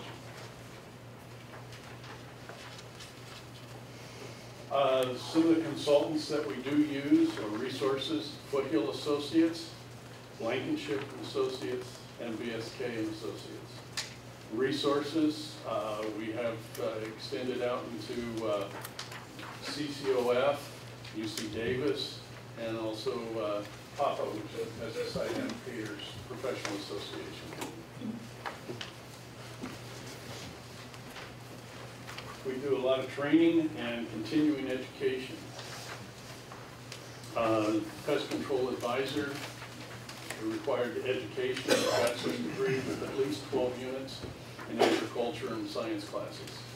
It is administered by the state, the Department of Pesticide Regulation, and the license is renewable every 2 years with 40 hours of continuing education. The rest of the crew are all qualified applicators or have an applicator's license. Very similar process. The exam is administered through the Department of Pesticide Regulations and renewable every 2 years with 20 hours of continuing education. DPR determines what qualifies as continuing education. Prior to an event, the content of that educational seminar is delivered to DPR, they evaluate it, and they assign how many units they feel that it is worth. Classes and seminars that we do attend are conducted by UC Davis and PAPA, and there are others, but those are the main ones. Here at NID, we also supplement with our own continuing education. We do in-house training at least twice a year, generally every 6 months. We cover the materials that we'll be using within the next 6 months.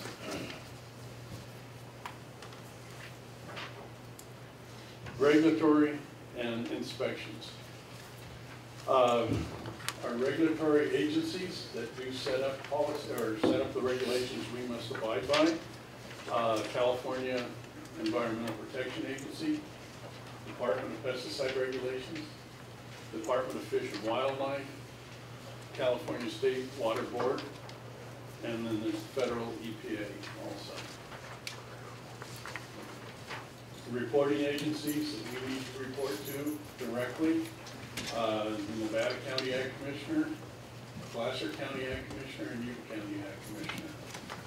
We also do have annual inspections by the Department of Health and Safety.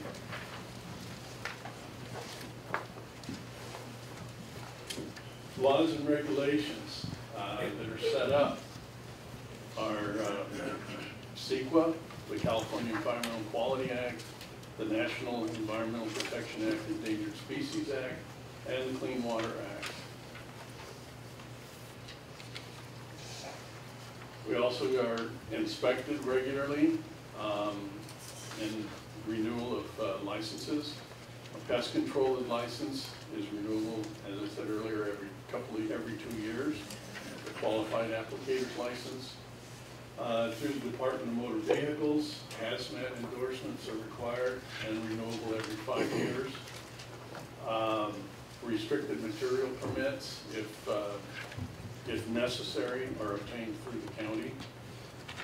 And the National Pollution Discharge Elimination System, MPDDS permit, is renewed every 5 years, and we report on it annually to the Water Quality Control Board. With the MPDS report, we do water quality monitoring, we do biological monitoring, beneficial use certification, and notice of intent. The biological monitoring is done by an outside agency.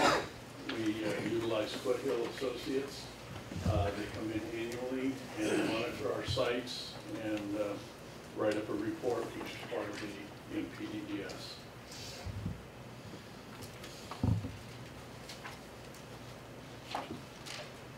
The County Agricultural Commissioner's Office, we submit monthly use reports, all the pesticides that we use, and if necessary, file a notice of intent if using a restricted material. This is the monitor that we use for monitoring our water.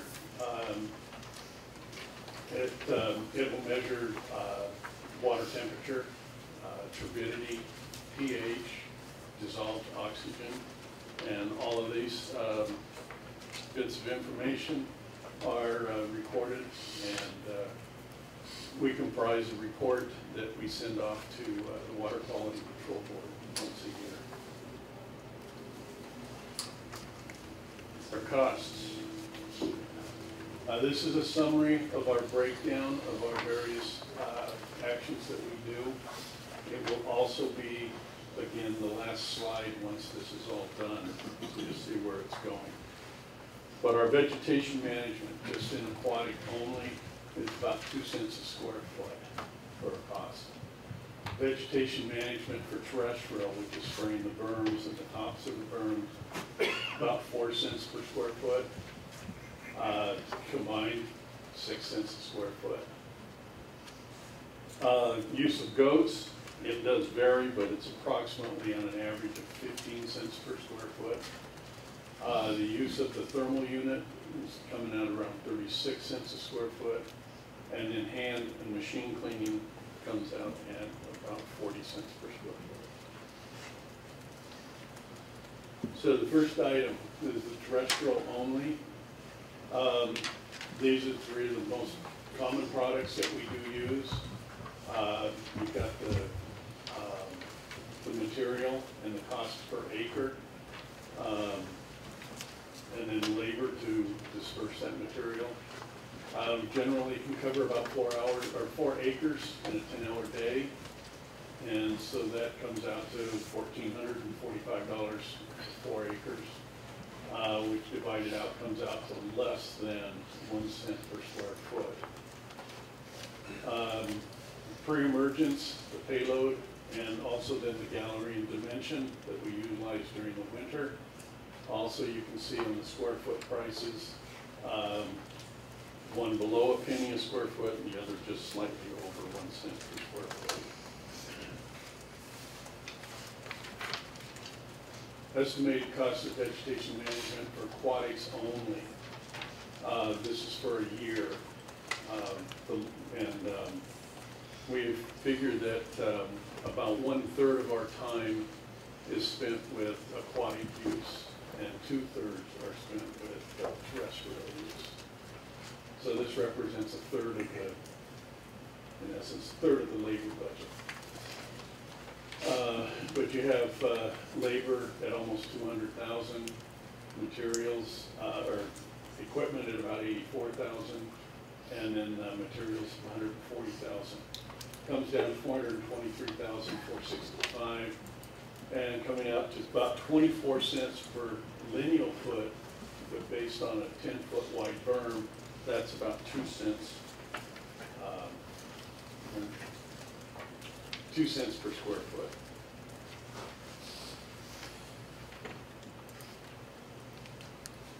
Terrestrial, again, same type of chart, almost 400,000 for labor, equipment, 90,000 in material, and it comes out about 36 cents for a lineal foot or 4 cents per square foot.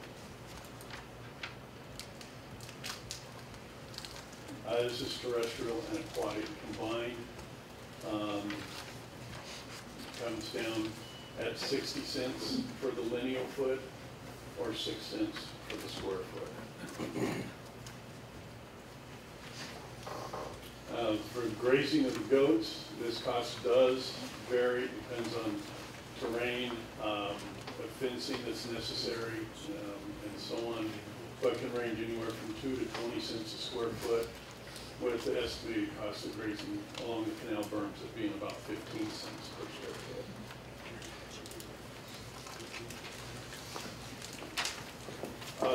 Steam treatment for terrestrial only. Let's see, we've got that at $19.49 times. We can only cover it. It's so slow. We only cover about 1/8 of an acre in a day. And And so multiplying it by 8 to get a per acre cost comes out to almost 36 cents per square foot.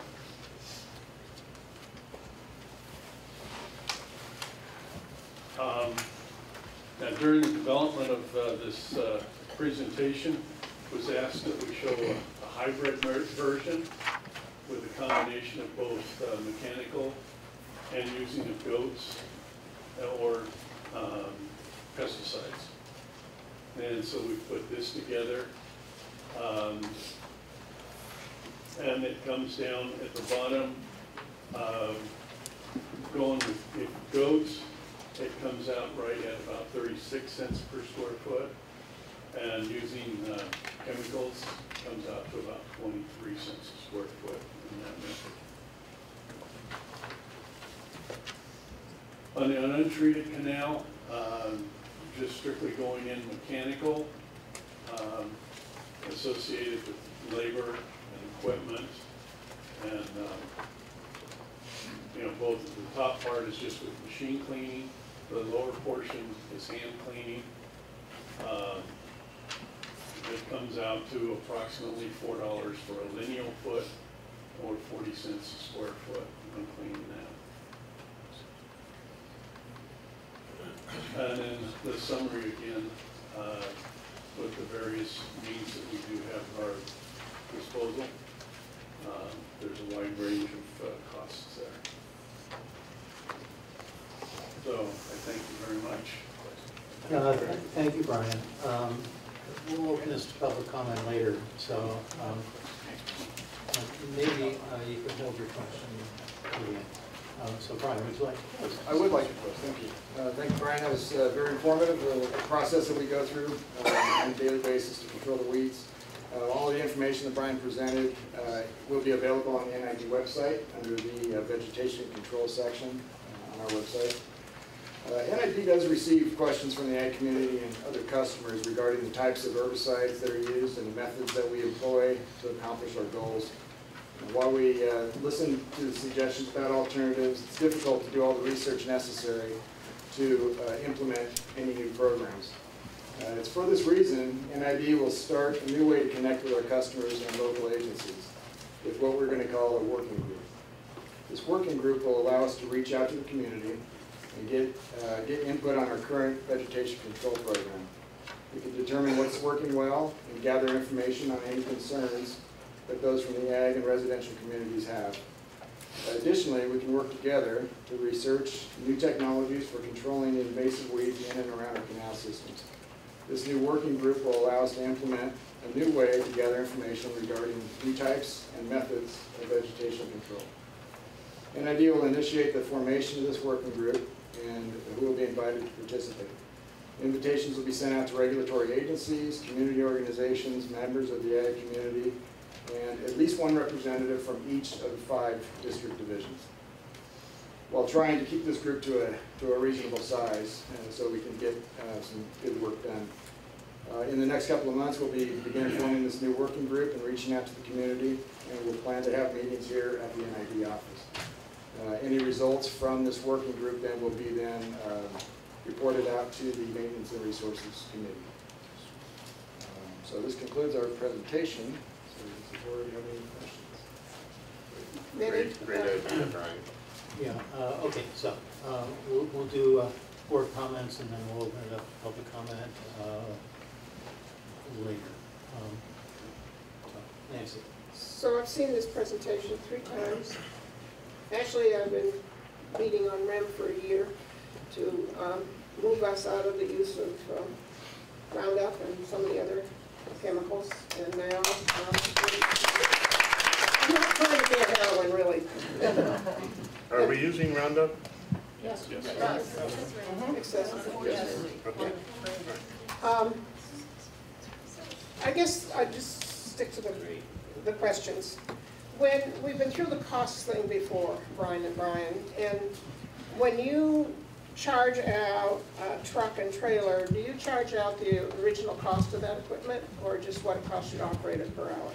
No, those costs are based on the Caltrans rental rates, and that's pretty standard across the industry as far as the rates they can charge out for any certain pieces of equipment. Okay, so what do you do about a sprayer? Does Caltrans use sprayers, so you have a comp there? There's certain pieces of equipment that we kind of have to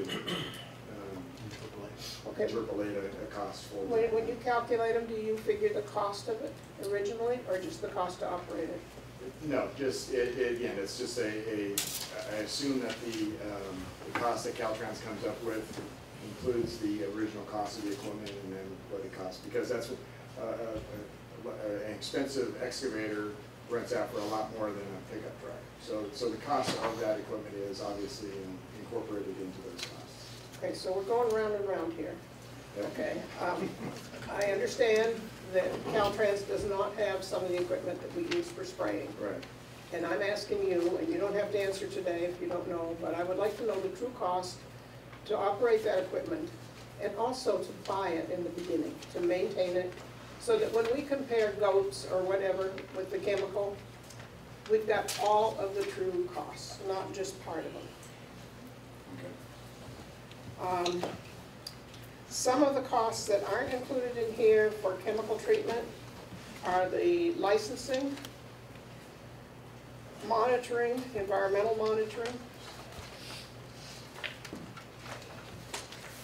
And what I'm saying should not be a surprise to you, because we've been through this a couple times. And I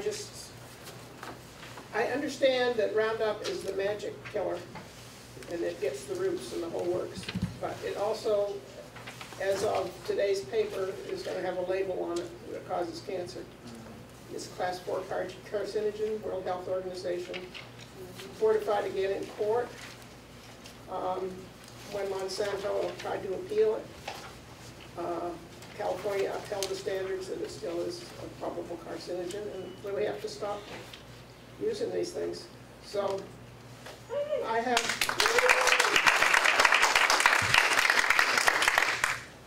I know Amigo Bob, who is a consultant for organic farmers and on big scale Caltrans and that sort of work. And I've asked Rem if we could hire him to be a consultant to us to work a new program that would not just be chemicals. And it won't happen right away because you have to phase things in, and we have 400 and some miles of canals. And we do have to make it cost effective and practical. But I've asked for that, and so I think it needs to happen, and I'm happy to say we have an appointment on July 19th with you and Brian Morris, and Rem. And he will be be invited as part of that working group also. I will be? No, he will be. Amigo Yeah. Bob, yeah. So he'll be, including his information and background and expertise. So. But I understand he's going to be a consultant to NID as well, not just within the working group? That's correct. Is that correct? Okay. Now, you mentioned that we would, each board member, I thought, would have a or at least our area would be represented by somebody? Yes. Do we get to choose that person? Yes. Thank you. That's all? Okay. Well, yeah, I'd like to buttress what Nancy was saying. I'm a former CCOF organic farmer, and I was always looking for substitutes. I never did use any chemicals, but I would hope that this working group, and I think that's what's going to occur, is to look for some substitutes for some of these. I like the idea of goats. I know that around Placer County, there's around the riparian areas, there's tons of them, and they use sheep as well. I know Mr. Fowler's over here. I think you're the goat expert here. One of them. One of them. There are other goat people here today. Yeah, lots of them. There's lots of them. But anyway, I like that. So I like that idea, and even if it's costs a bit more, I think it's a win-win situation if we can at least alleviate or not use a lot of these chemicals. And then I have a question about the Omri algicide. The problems in Placer County, and I've experienced that quite a bit, is with algae, and those farmers who farm wine grapes, mandarins, and on drip systems know this full well, that the algae is horrific down there. And you know, we do get notifications that they're going to be using an algicide, and those of us that are CCOF, we don't use the water for those days. But after those algicides are used, the water is rather clean. So it is a problem, and because it's warmer down there and it's at the end of the trail, and there's a lot of farms down there. And so I'm wondering about the effectiveness of this algicide that was mentioned in here that's OMRI certified. Brian mentioned that you had to keep using it. Is that what you said? It doesn't last very long. Hydrogen peroxide. Right. It oxidizes. It's hydrogen peroxide. It oxidizes very quickly. So what is the time frame of that? In other words, relative to the other algicides we're using, is it half, or is there a way to tell? I would say considerably less. I mean, yeah, actually, I don't know. It's a guess, but I mean, it's probably breaking down within an hour. So it has to get from, so you have to use quite a bit of it then, obviously. Well, we disperse it in stages. You know, we don't, with the copper, we figure about a mile that we get out of the copper treatment. With the Green Clean or the phycomycin, we use that maybe every 50 yards. And we just disperse very small amounts. So you almost have to hand this. We do. We have to hand it. I mean, it's sprinkled out. Does it work? Yes. All right, that's all I have to say is that I hope the working group looks for some substitutes for that. Yeah, and that is the plan. I mean, there's a lot of expertise in this county and in the area that I think it would be good to bring in other people's viewpoints, and if there are alternatives out there, we'll take a look at them. Are there enough goats and sheep in the area? Maybe you could answer that, Brad. That's a lot of miles of canal. We're talking about 400 miles. We'd like to take a stab at it.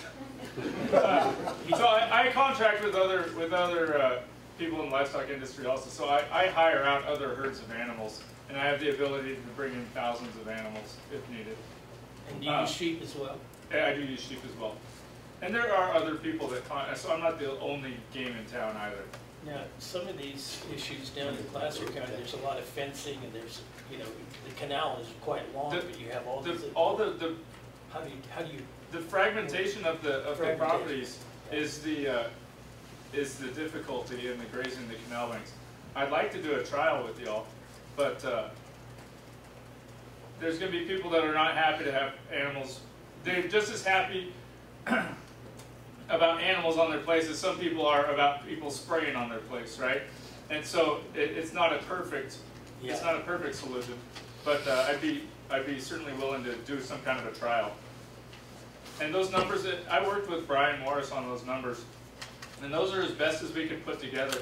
There's a lot of unknowns in how we could put something like that together. So. I think every little bit helps. Thanks. We're willing to work on it. How's that? Yeah, thanks. I'd like to ask a question, Brian. Okay. This is essentially a fiscal issue for the board. Hand cleaning is certainly feasible, and that's what's being recommended. I want from you an estimate, if you are able to give one, of what abandonment of chemical treatment and going to combination of hand cleaning and mechanical treatment would do to rates that people are paying. So that would be my first question. So.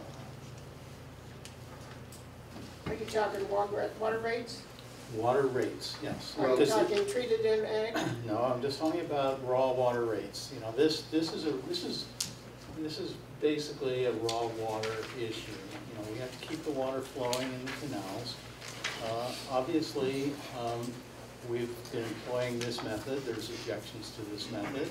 Are other methods possible? Of course they are. and they have costs associated with them.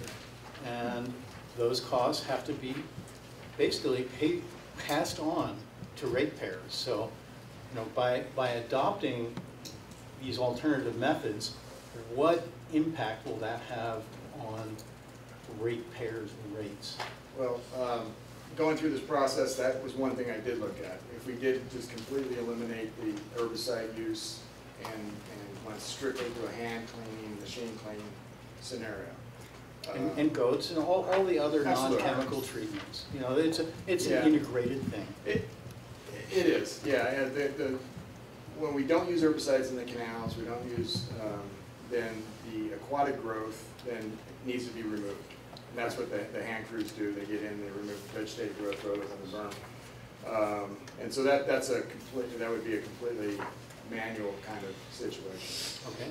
In order to do that on our 450 miles of canals, I estimated between Placer County and Nevada County and then parts of Yuba County, we would need to add between 35 and 40 personnel full-time, and that would come out roughly to about $6 or $7 million of just labor costs.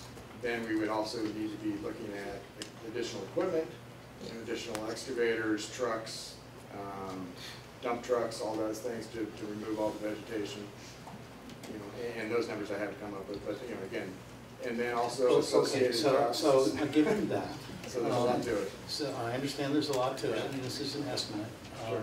But can you give me a ballpark figure on what that might do to people's rates in terms of a percent increase? We can. Well, so in the last budget here, last feasibility we did, virtual costs, it was roughly every $200,000 in revenue that was needed would result in a percentage change. So at $6 million, you're looking at roughly a 30% increase in rates in a single whack. But again, that's to shift completely from chemical to manual. So there's got to be somewhere in the middle that we can. But even if you assume that it's linear, where we start only doing half, you're looking at a 50%. Okay, now we as Ms. Reich mentioned, we did adopt rate increases a few years ago, and the purpose of those rate increases is to bring basically cost of service in line with what we are receiving in terms of revenue. So right now, raw water service does not pay for itself. Correct.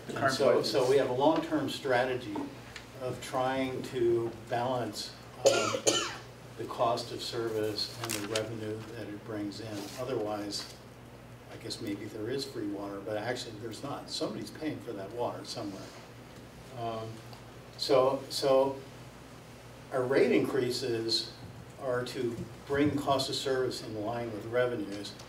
And the 30% that would be raised changing this method does not include those rate increases. So those rate increases would still have to be in place because they were for a different purpose. Correct. Those were to bring cost of service in line with revenue. Correct. So that was 6% a year. So those increases get piled on top of the 30%. Yes. Okay. I think it's still too early. Am I interrupting you? Yes, you are. I'm sorry, go ahead. Okay. This would be an across-the-board rate increase. So my next question is, are there classes of customers who would be exempt from such rate increases? Yes. So we have a number of contracts, or we have a number of agreements. The target customers are $6 water customers. So they would not bear any of the cost of any increases as a result of this change. It's $6 versus what? $6 versus miner's inch. What did I buy a miner's inch for? Almost $800? No, it's 400. No. But you got your A miner's inch. Our bill this year was 500 and some for an inch and a half. No, it's 800. Or whatever. So you got your fixed charge plus your variable charge. But what you're saying is there's a class of customers who have a fixed rate that is well below the customer rates paid by others, which will never go up? Correct. They're $6 forever. How many customers are in that category? 12. Well, Yeah. oh, okay, Mr. so Pat. it's negligible. It's negligible in terms of number, not necessarily negligible in terms of amount. Right. So some of those are Want very to put it large. into. Some of those are very large customers.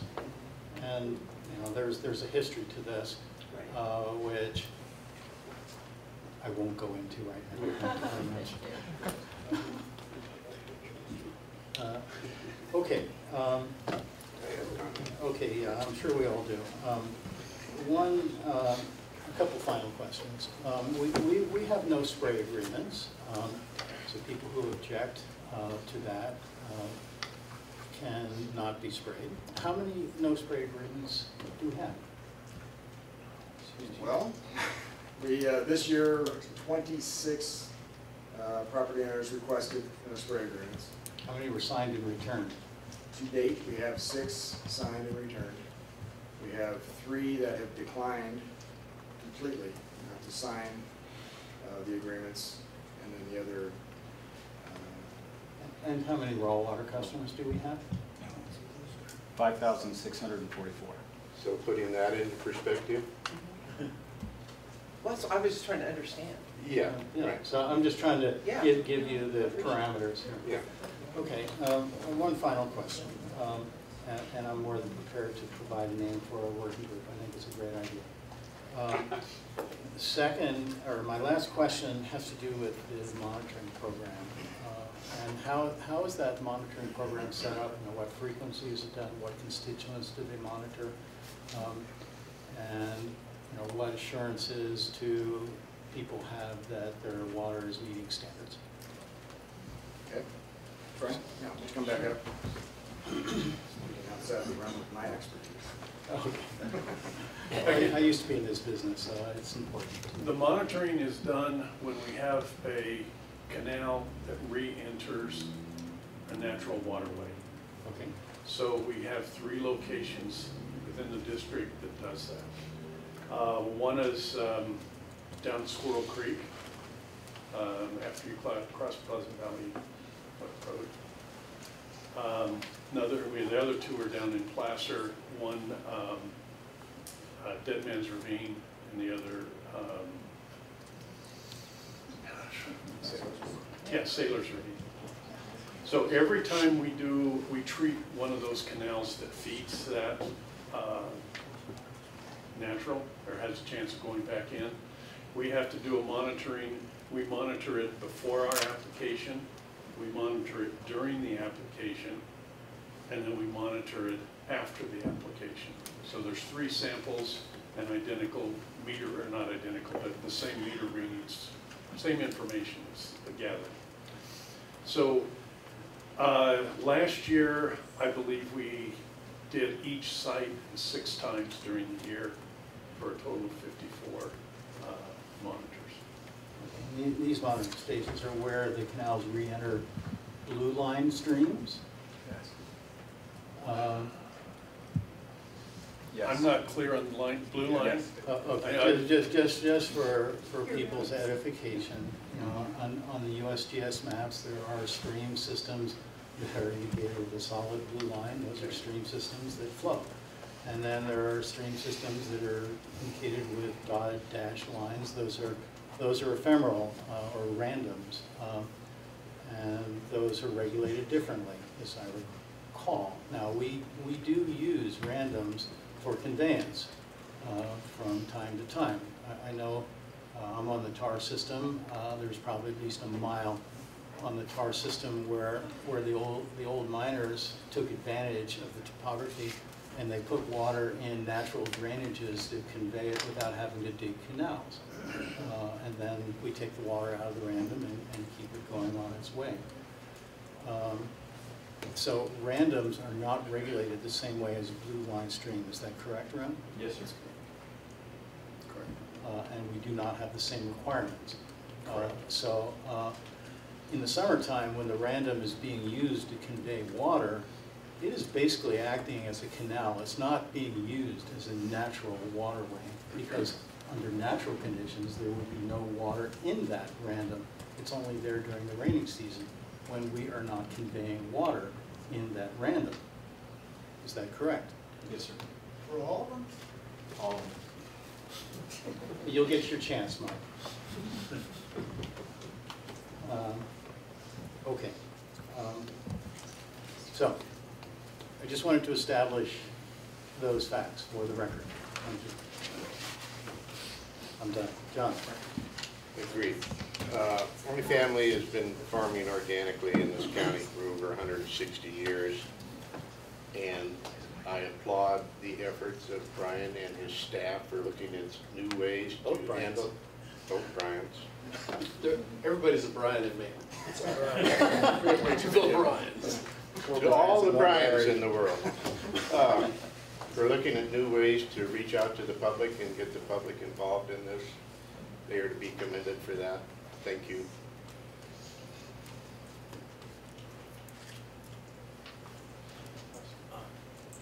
I'll backtrack. You done, John? Yeah. Scott had a question. Scott has a question, and then I'll come back to Will. And Nancy, if she likes. Yes, I would like that, thank you. No real question. I'm glad you're doing the work group with the stakeholders involved. Wasn't the Roundup considered safe until just recently? So was DDT. Well,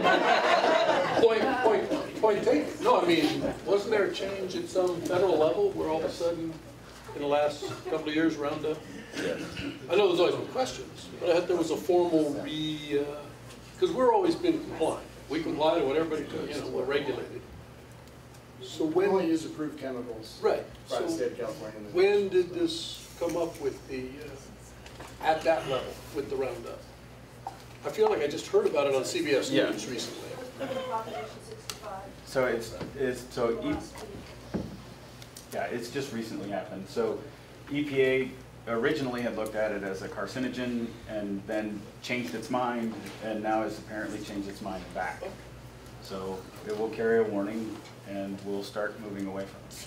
I mean, we've always tried to comply. I'm trying to defend you, you know, we try to be We have compliant. always complied. No, that's what I'm saying, but it's like the explosion of autism. They changed the criteria, so somewhat of an epidemic, but it's also, they change things. So, Monsanto money. yeah, no, how and why, I hear you. I just get your say, chance. in his defense, he's been trying. Okay. No, so I'm glad you're doing it. I mean, good for us, good for everybody. And the point I was trying to make, I'll just say, and then I'll go back to Will and Nancy. The point I was trying to make is that anything is possible. If we could return to manual cleaning, no question. I mean, it is possible. But it has a rate impact, which is what I was trying to get to. People need to understand what the rate impact is. Well, Will's going to defer to Nancy. Thank you. I think it's too early to jump to conclusions about costs, and when you start talking about rate increases, that's very threatening to people. It clouds the issue, it keeps us from looking at the issue, which is not a rate increase, but are we going to use chemicals, or what are we going to use? I think that it's too early. We don't know all the alternatives available to us. It's far too early to make any assumptions. But if those costs are to be borne by the ag people only, how do you justify getting water into the treatment plants for the treated water and what the treated water companies, people's share should be? That's all. Yes, in 2016, I believe it was November, we had a presentation, I'd like to defer to Rem on that, about the quality of water that's coming out of the water treatment plants. It was thoroughly analyzed, and I just would like Rem to speak on that. Just briefly, you know, not putting you on the spot, it's all the facts and figures, but you know, on the quality of Chip, on the quality of water that came out of the water treatment plants, just to give assurances to the public of the safety of the treated water as it comes out of the plant. Chip, I think he's referring to the hazard report. Yes, thank you, Chip Willis, Water Operations Manager. I'd like to back up a little bit and talk about the days when these applications are going on the canals, I'd like to point out that any canal that feeds a treatment plant, we isolate that out. We don't take that water into the water treatment facility. We rely on our raw water storage reservoirs to supply the water during those times. And once that water is passed and gone through, we then take the water back. So just a little more education for everybody.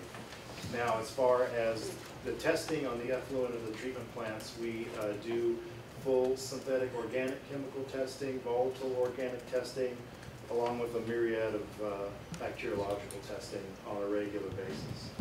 In fact, last year we did synthetic organic testing for all 4 quarters of 2016, and there were no detectable hits for any synthetic organic chemical that's regulated, and that does include glyphosate for those that are interested. So, which is Roundup.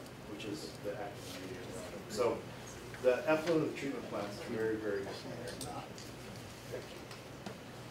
The natural hazards assessment and the quality therein. So our consultant went through the county, in which report we're referring to? I'm not the sure. Natural hazards assessment report? Yeah, sanitary service. Oh, right. So, thank you. The watershed sanitary survey helps to establish what the threats are in the watershed, and also guides how and what you sample for. Honestly, the district's watersheds are very, very clean sources. We're very thankful for that. And the threats to the watershed are generally mining activities, wastewater, things like that. The Watershed Sanitary Survey has pointed out that because we are of low threat in our watershed, our sampling and monitoring could be at the very minimum thresholds. And in fact, the 23 years of sampling we've done, we have not had any significant hits. Therefore, we could be at the lowest level monitoring required. We don't do that. We escalate and do a little more than is required because we want to be sure the water remains clean. The other side of this that we didn't talk about today is algae control in the canals is very important, not only for water flow, but for water quality on the treated water side of the world. The more organics you have in the raw water supplying a water treatment plant escalates the interaction with chlorine and bleach, and then has the potential to increase disinfection byproducts. So it's within the district's best interest and the community's public health and safety's interest to keep the algae and the organics as low as possible on these supplies to the water treatment plants. Another side of this process that is very important that should be highlighted. Okay. Thanks, Jim. Thank you, Ron. Nancy, do you have additional questions? No. Okay. Would you like to close, and then we'll go to public comment? Okay. Thank you. Thank you. Close, thank you. I'm done. I'm Okay. done. Public comment on this Are item? there people in maintenance that don't have first name Brian? There's at least one Larry. Okay. We have a lot of them. Okay, thank you.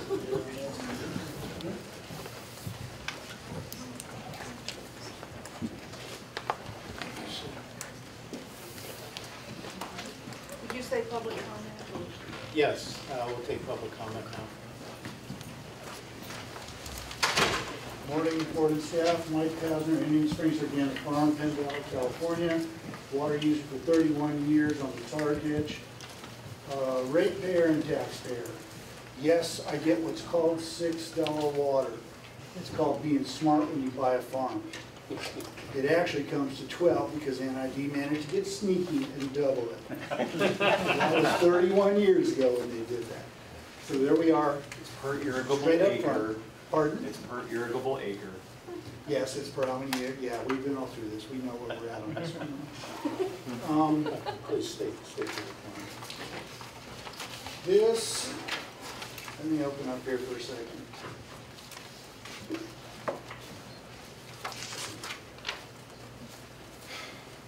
This was the original plan that we saw in November 22nd of 16. I was the only one in the audience who was a civilian And I came up with 15 or 20 immediate questions. And as soon as I asked them and was done, everybody left the room. They scattered. It's over. Next came,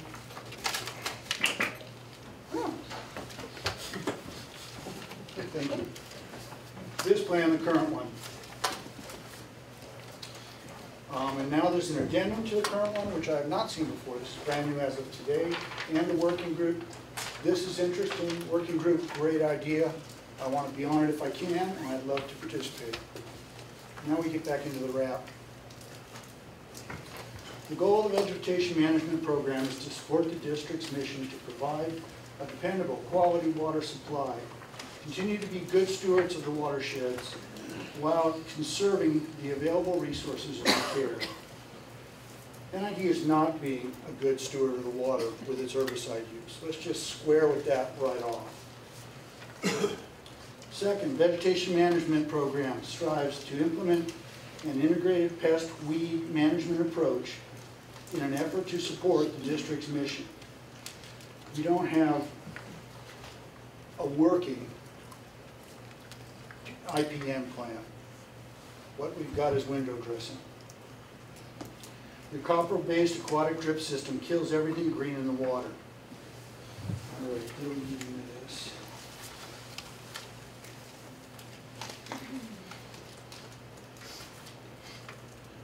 No, that's not the first one. This.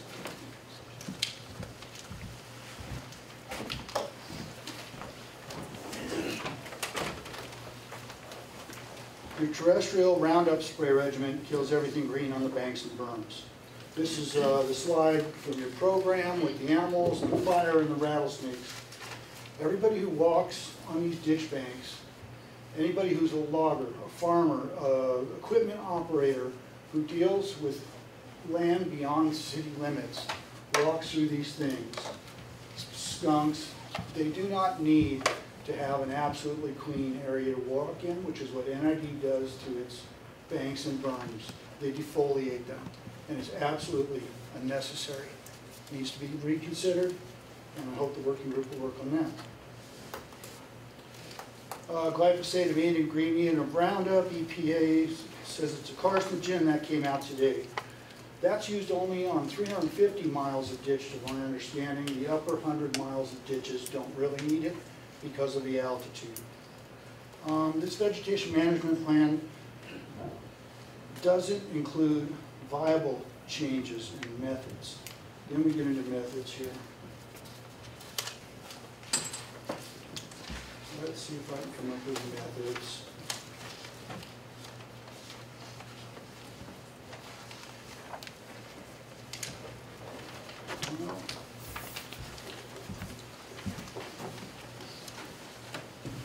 I'm not seeing the method tag, unfortunately.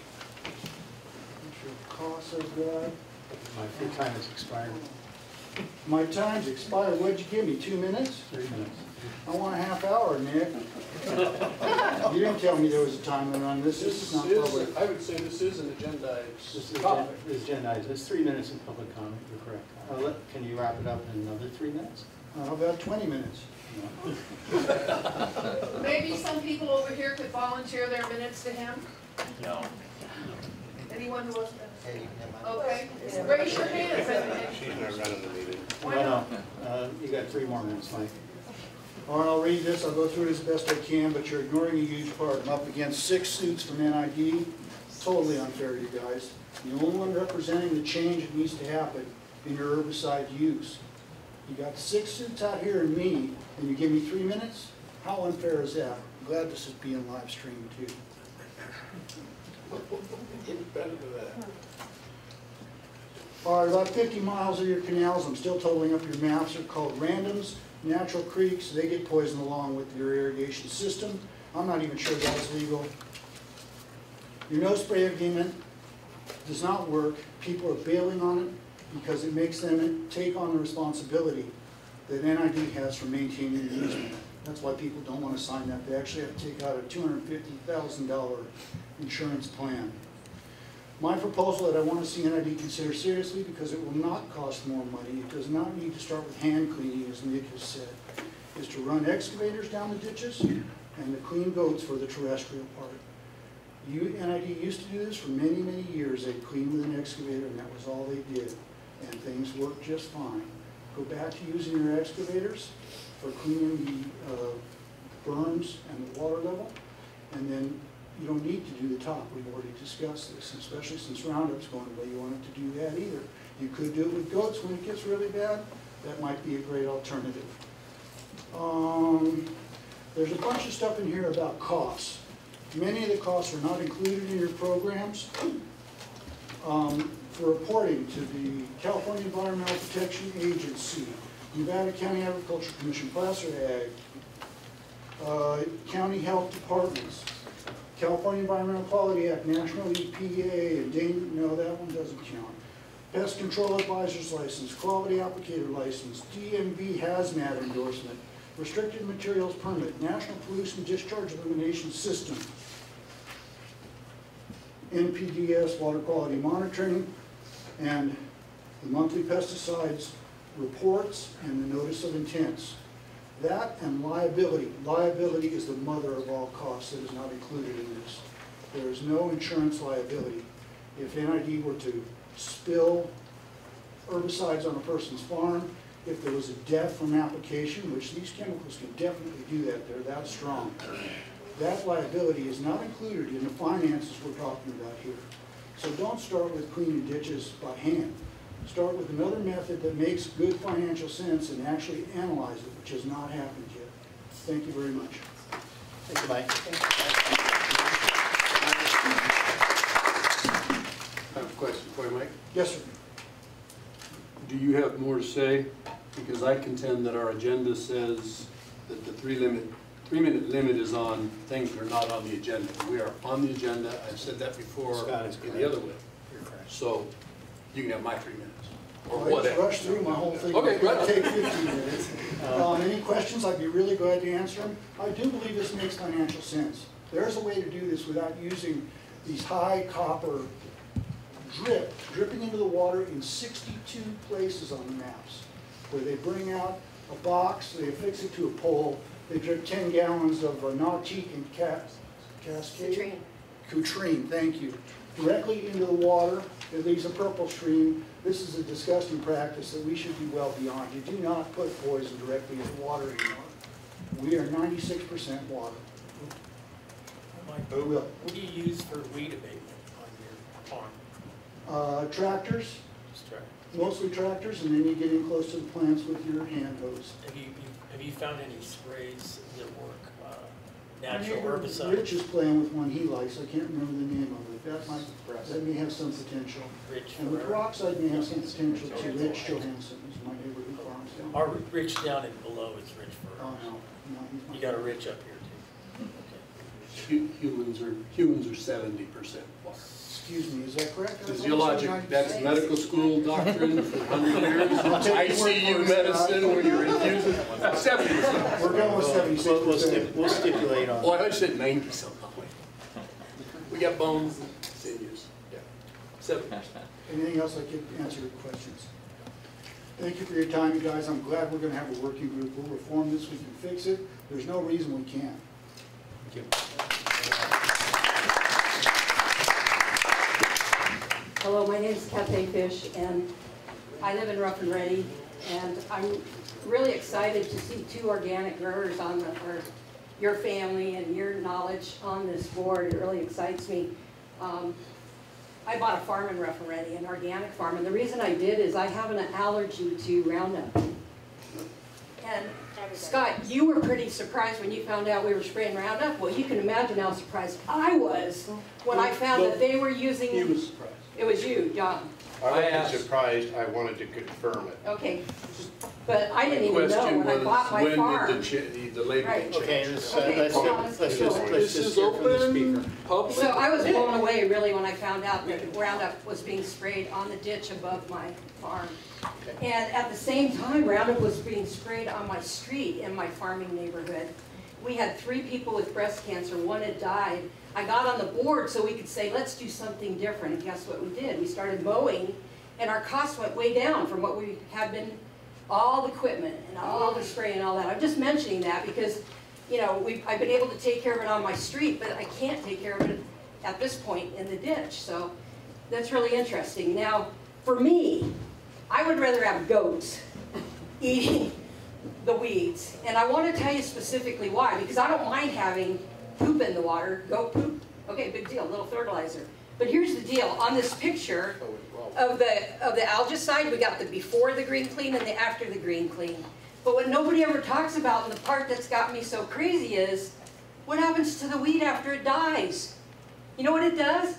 It falls in the water and it plugs up my system. And I'm serious. I spent a half an hour this morning cleaning my filters out. I buy 2 inches a year.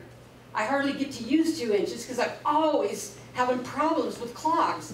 Now, I've talked to all different parts of NID about this.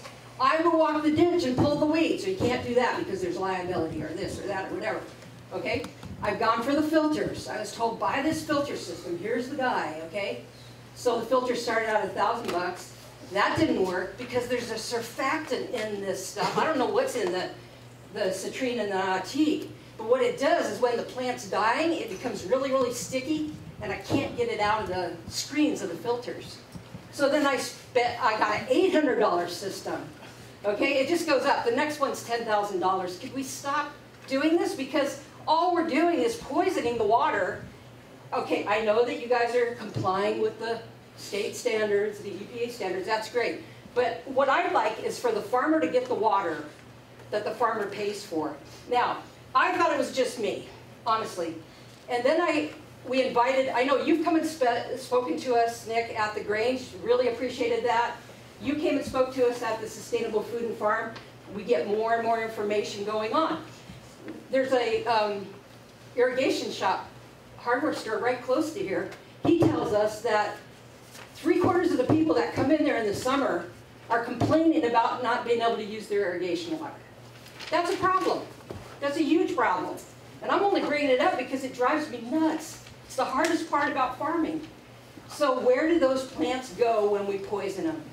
That's really a good question. All right, so I like the idea of analyzing the specifics, having a working group. But I'd also like to do more because whoever has Mike Pasner in his district might pick him. If you do, that's okay. Can we have another Grange meeting? We'll invite all the farmers. We'll have some of your people show up and let the farmers speak about what their problems are so we could really solve them. Because this one, it drives me nuts, to tell you the truth, okay? I would like to get the water I pay for. Thank you very much.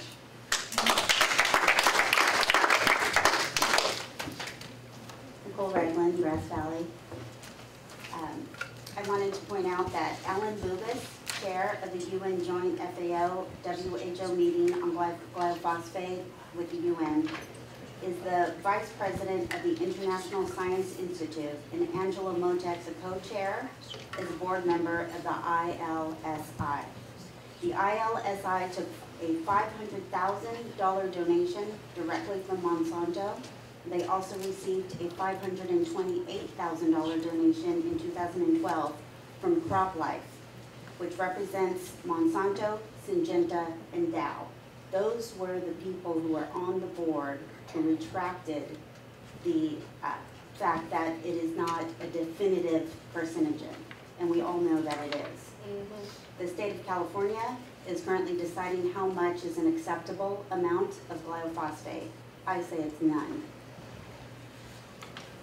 We can't gauge how an individual processes glyphosate, how much they are exposed to, or what other factors may be impacted through genetics.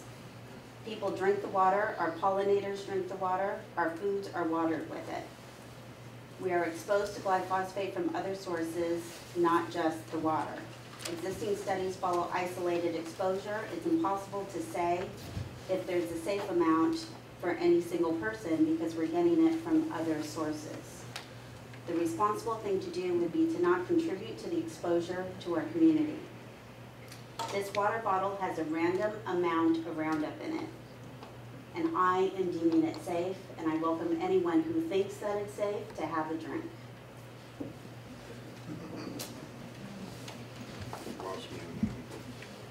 I want to ask Grass Valley, I'm not a farmer. I support all these organic farmers. I'm just a common person who takes their dog for a walk along the NID, and that I enjoy walking along there, and I see the migrating, you know, the ducks and lots of other animals that come up and use this water. It's really nice that whoever said our water is clean through treatment, but it's not. It's not for all the other creatures that come and use the water on the NID. That's not treated to be clean. And I use a filter for anything I drink anyway. I'm clearing out 99% of anything that's bad. But there's no sign up there, you know. I mean, the animals don't know not to drink it, and I don't want to let my dog in there on any day. I understand people shut off their water. The farmers shut off their water on the days when it's being, you know, when the chemicals are being put in, the herbicides. That, you know, that's good. I mean, for the food that we drink, eat later. There's so many ways in which this poison is coming in, and I'm really sad that the corporations, some of which have been mentioned earlier by Nicole and others, that the corporations are having so much influence and buying the influence, you know, over our. I'm not saying they're buying over you, but they're certainly buying over our representatives in Congress. And I'm just really concerned, not just because of glyphosate, because it's only one of many things, ways that we're getting poisoned, right? We're getting poisoned in so many ways, and so the ways that are really obvious, you know, people who have the power, like me, I'm powerless, right? Except for my prayers. I feel like the people who have power, like you guys, it would be so great if you would take your responsibility, because not only would you be protecting your own families, but all of the families and all of the creatures and all the animals that your grandchildren and your children and grandchildren love, and all children do. Thank you. Hi, I'm Shelley Conrad, and I'm in Nevada City, and I'm an NID user and purchaser. And I'm up here because I'm a midwife, and I've been a midwife for 42 years. And I have spoken several times on the use of chemicals and what can happen. And I have actually delivered babies with anomalies caused or secondary to chemical spraying. And so I did a lot of research, and I'm a terrible speaker, I'm sorry. But I did a lot of research. I called EPA, National EPA. I called California EPA when I found out the different chemicals that are being sprayed and treated in the water. And what I came up with, after talking to lots of different people, was them to refer me to different sites. And one thing on the Cutrine, that's the Cutrine Plus, which is an algicide and an herbicide. One thing that it says here is that it's put out by the EPA, is that it's hazardous to humans and domestic animals. It's harmful if swallowed or absorbed through the skin. It causes eye irritation, and don't let it get on your skin, eyes, or clothing. To me, that's not good. I raise cows and sheep, and I have gardens, and they're all organic, and I don't have any. I feed my animals this water. Unfortunately, I shouldn't be. I realize now, but I have been, and I'm concerned. So that's the Cutrine, which has a whole litany of things that aren't great about that, but then I started looking into the Nautique. which is also, it's an aquatic herbicide. Natique has two chemicals basically. It's both copper related. They're copper ethylamine, and copper triethanolamine. And these, I looked up mainly the triethanolamine, and in clinical trials done on animals, high doses of triethanolamine cause liver, bladder, and testicular cancer. Similar animal studies show that they have negative effects on organs, even in low doses, especially around mouth, eyes, and lips. It also has been proven to be an immune system and respiratory toxicant, as well as a skin and full body allergen. This is important to me because as a midwife, I'm concerned constantly about how many chemicals are being applied and how many babies are born with chemicals and how many chemicals are in mother's milk. All that worries me. And it really worries me that I'm part of that. And I don't want to be, because I see our future in our children and the future in our babies being born. And if we start adding things that could cause anomalies to babies, we're not doing a good service to this world. And I just wanted to bring that up. So thank you for listening to me. Thank you. Hello, NID Board. First of all, thank you for your work. In this community, we're very lucky to have resources like NID available to us. Thank you to the Bryans for your presentation on the vegetation management. My name is Stephanie Stevens. I am a farmer, and I'm the manager of the Nevada City Farmers Market, and I'm on the Nevada County Food Policy Council. However, I'm not here representing them or speaking on their behalf. I'm speaking on behalf of the farmers that I work with who unfortunately can't be here today because they are currently suffering outside. It's working. It's working. I'm glad to hear that you're moving away from the use of synthetic chemicals, and I think they'll be happy to hear that too. But I'd still like to stress the urgency of this movement. For our small farmers in this area, your current practices really do threaten their livelihood. Many of our farmers are small scale up here. There are a lot of new young farmers who are really trying to break into the business right now. And they don't have the scale to compete with producers who supply your Raley's, your Costco's, your Safeways. They rely heavily on customer relationships, on face-to-face interactions. They rely on the transparency and honesty in their practices and their growing methods. And unfortunately, when customers begin to hear that Nautic and Roundup are being sprayed in and around the areas that irrigate their food, they begin to lose faith in their farmers, they begin to lose faith in these practices, and worst of all, they lose the incentive to purchase from our farmers, namely to avoid synthetic chemicals in their food. So, we live in a really fabulous county. I would argue it's the best county in California.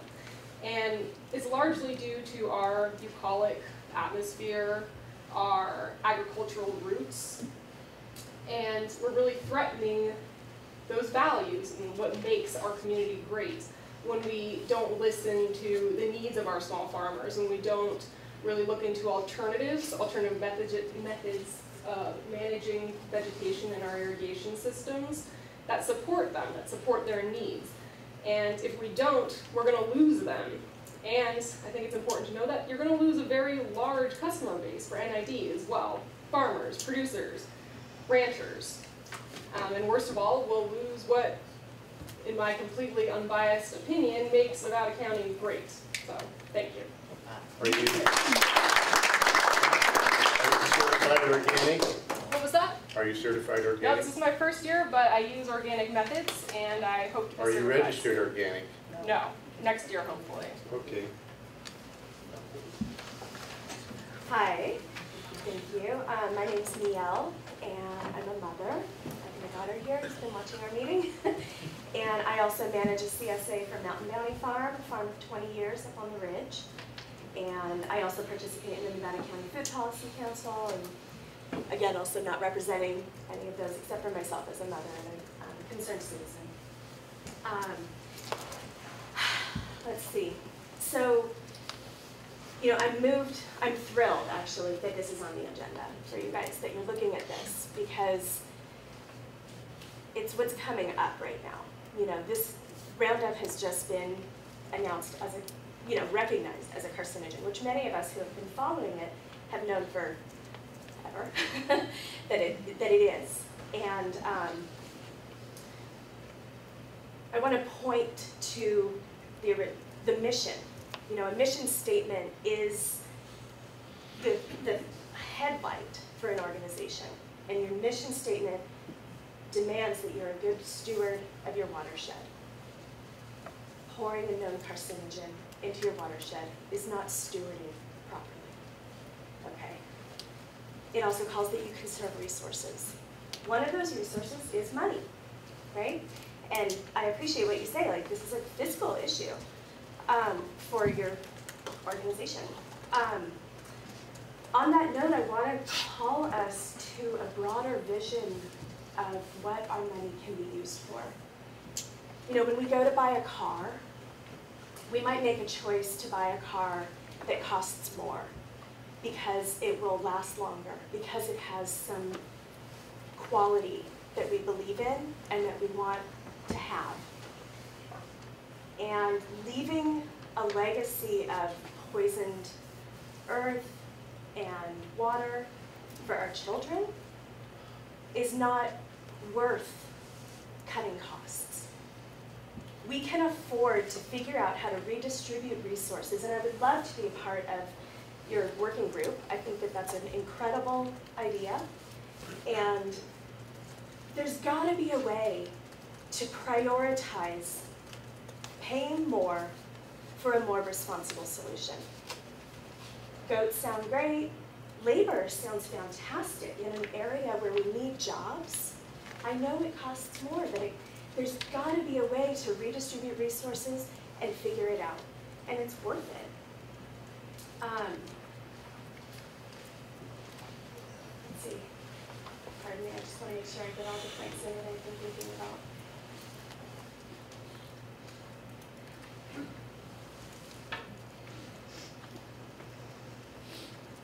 I've been taking a lot of notes. Take your time. Thank you, I appreciate it. Yeah, as long as it doesn't go over 3 minutes. Over 3 minutes? You're well over 3 minutes, but take your time.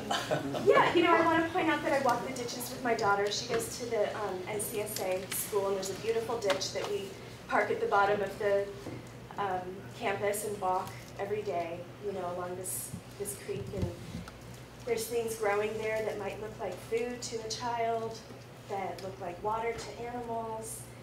And if there's Roundup in there, I mean, I actually am standing here in absolute belief that we're going to move away from this. This can't be part of what we're doing here. It doesn't fit.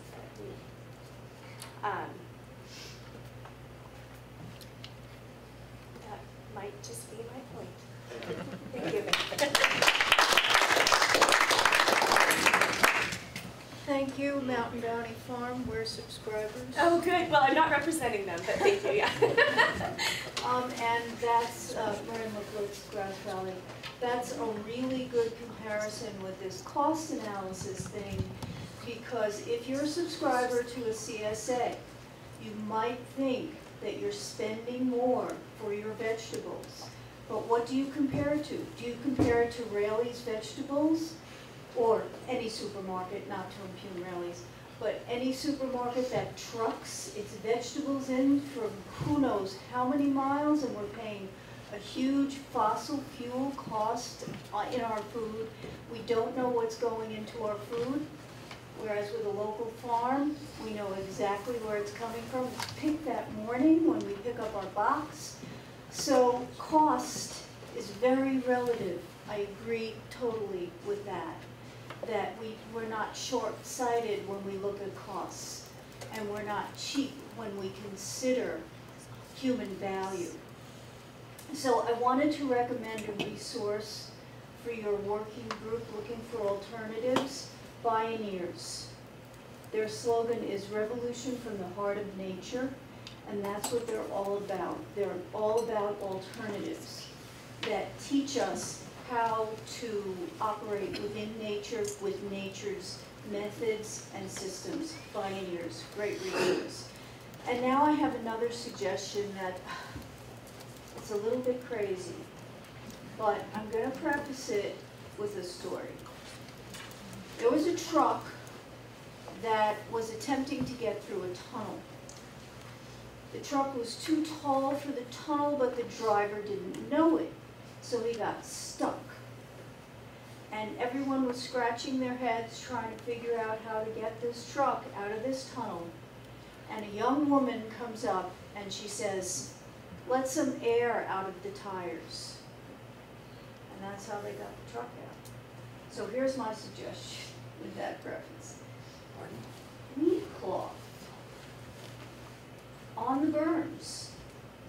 It would be an intensive, a labor-intensive initial investment, but anyone who uses it knows how well it works. So I don't know how much maintenance it would need, but it works. And maybe it could be, those long staples, make it really permanent. Anyway, crazy suggestion. That's it. Thank you.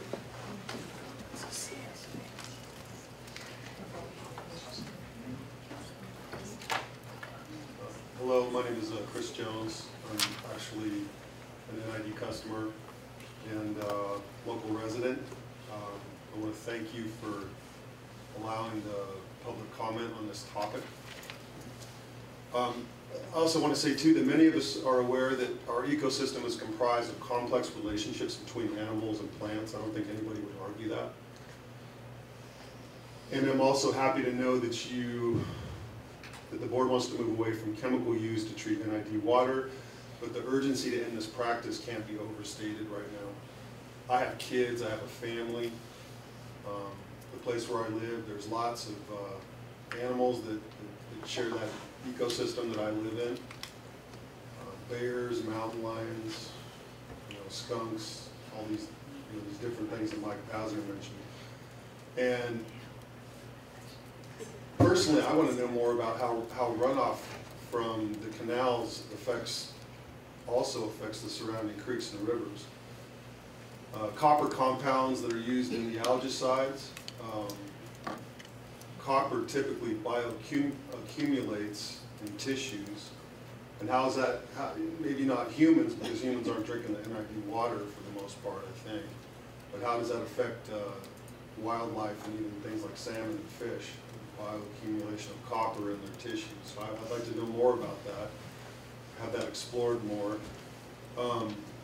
And I'd like to request that there are more peer-reviewed research studies made available to people in the county that use the NID water, and that we provide more education for people in our county about these non-chemical methods, and we could publicize this more in the community and provide workshops and opportunities for people to understand this more. I think would be a good thing. But I appreciate you letting me speak. Thank you.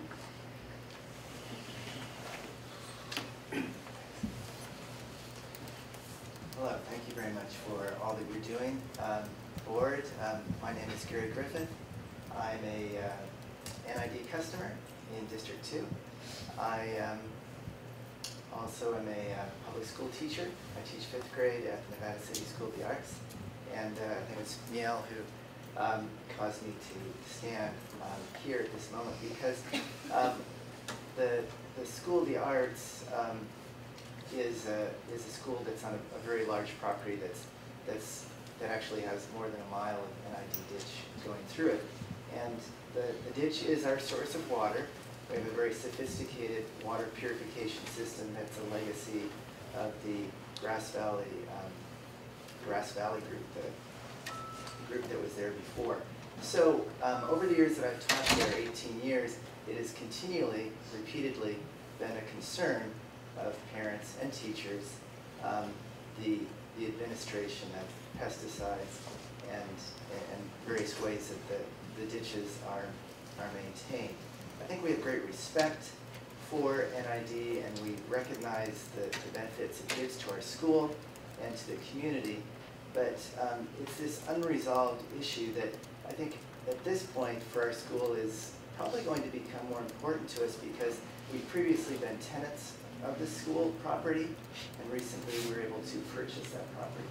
So now we have a much greater responsibility, and instead of saying to parents or concerned teachers like myself that we're just renting and this is the arrangement we can come to, I think with this coming up as an agenda item, it's very important to us, and I'm speaking just for myself, but I would imagine my director would say, yes, it would be very useful educationally for us to really be able to be part of this process, at least to know about how NID is addressing this issue. Because every year I've been there, when the signs come up notifying that there will be spraying, it's something that is of concern to people. And there's unresolved energy about it. And so I think just to mention that, there's probably other schools that have ditch adjoining property, I don't know, but for us it's pretty obvious. We have 3 official crossing points where the kids cross the ditch every day. We have other places where I'm sure the kids kind of get into the ditch if we're not watching, or if parents are with their kids or whatever. So there's a lot of exposure to the ditch, and so I just wanted to share that and see if there's some way that NID can include that in their educative process. Thank you very much. Is it okay if I make one more comment? Yeah, I'll keep it really quick. I just forgot one thing that I wanted to mention. I follow an organization called Moms of America, and we work to eliminate glyphosate use across the country. And they've had quite a lot of success with replacing, it's called Moms of America, with replacing glyphosate use with roadside sprays, using for roadside spraying, you know, for weed management. With what? With vinegar, white vinegar. And I know that might sound just like, oh, poo-poo, you know, but like, have you guys considered that? We've tried it. And has it worked at all? It does work. It's just, so I just heard that. It just takes a ton of it. And you know what? White vinegar is $2 a gallon. And applying it has no certification, you know, legislation around it. If it works, you guys, why wouldn't we choose something as simple and food-based and natural and non-toxic as white vinegar? They use something stronger than 2% white vinegar, don't they? Yeah. And vinegar at certain concentrations is toxic. Can become toxic, it's true. Yes. Yeah. And it changes the pH of the water, and has all kinds of other Right, it effects. does So have other it's effects. not free. Yeah. But it probably costs a lot less than a carcinogenic poison. Yes. And Castile soap is another alternative to consider. Yeah, it does. Okay, thank you. Solid consideration. I'm sorry, I just had one more thing. I'm sorry. I Apologize to the fellow you cut off. He's the one you cut off. If we go, no, I just want to say, I seconds. haven't heard anybody say, people volunteering to, like, in the 1920s when they first started it, actually cleaning up. I'm willing to be on a committee to do that and to learn how to do it as a volunteer and at no cost except for one of your paid people helping to train us. Now apologize to Don. Don Ravines, I'm an NID user living in Morgan Ranch. I just wanted to mention the issue of whether glyphosate is just now being recognized as a problem. I'm working with a forest issues group, and in the 1990s we sued the Forest Service, who were going to spray 20,000 acres with glyphosate up at the cottonwood, after the cottonwood fire, to make the trees grow faster. Turns out they finally backed down. They're going to only do 11,000 acres, and they finally backed down to that. But what we found was that there were already studies at that time that glyphosate was a problem. There was the issues of the manufacturing of it, There's also the application of it, that people weren't trained to know how to use it properly, the disposal of the containers after it was used. There's a lot of issues, side issues that have to deal with glyphosate. The other thing is that it wasn't being tested with the surfactants that were, the Department of Pesticide wasn't testing it properly. They also, so that was an issue. Also its interaction, the other issue was the interaction of glyphosate with other chemicals were not being tested properly either. So there's been a lot of issues involved with glyphosate over the years. And as it turned out, the Forest Service backed off, did not do it, and the trees grew just fine.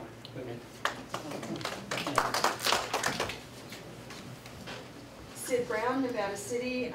I just wanted to say that in the background materials, I did not see any reference to this work group, and I'm very pleased that that has been added as part of this program. I have seen the veg management presentation before.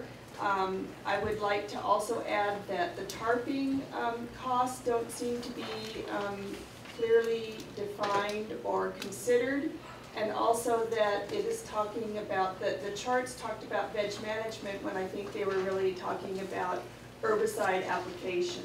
I think NID does pursue an integrated management program, and I appreciate and congratulate you on doing that.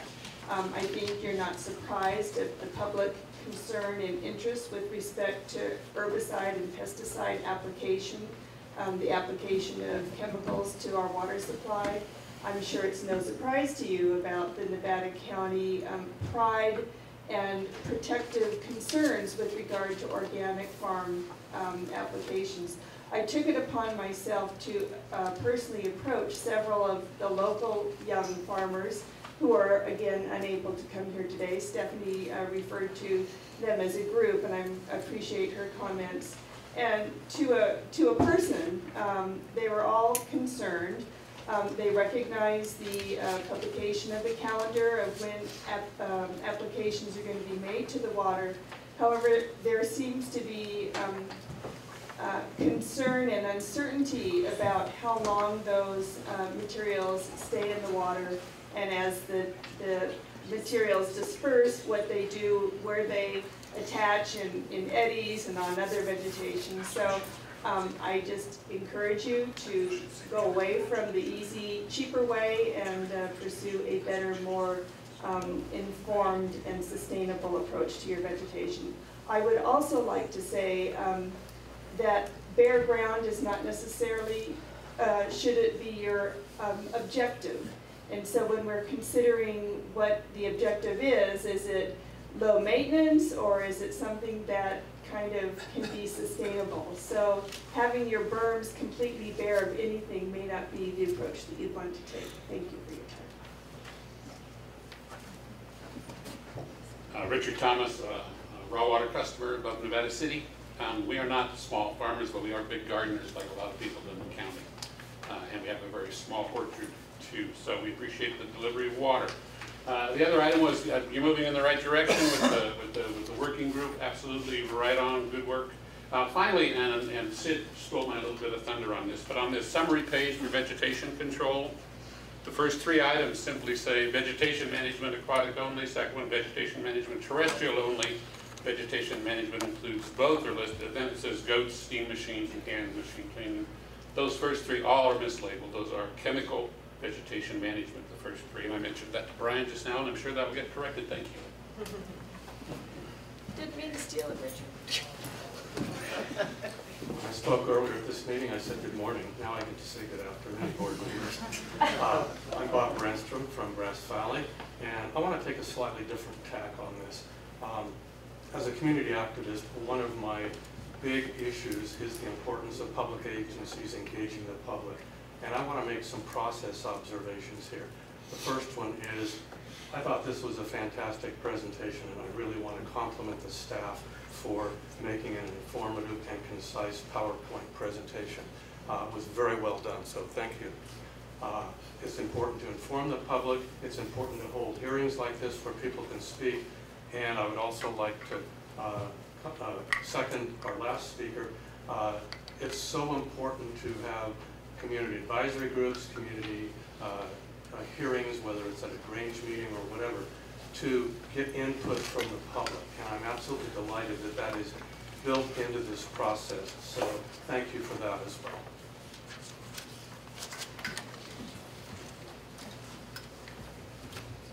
Okay. Thank you, Bob. And of course, this item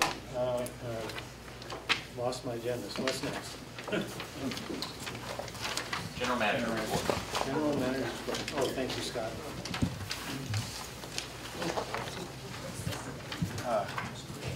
Good afternoon, Board. It's my pleasure to update you on a few items here at the district. Currently, we're in the process of closing the gates at Jackson Meadows, so we currently hold roughly 255,539 acre-feet in storage, and we have on record now the second wettest year at our Bowman precinct gauge. The wettest year on record right now for us is 1903, 1904, but I would also let you know that this is the wettest year on record for the state of California.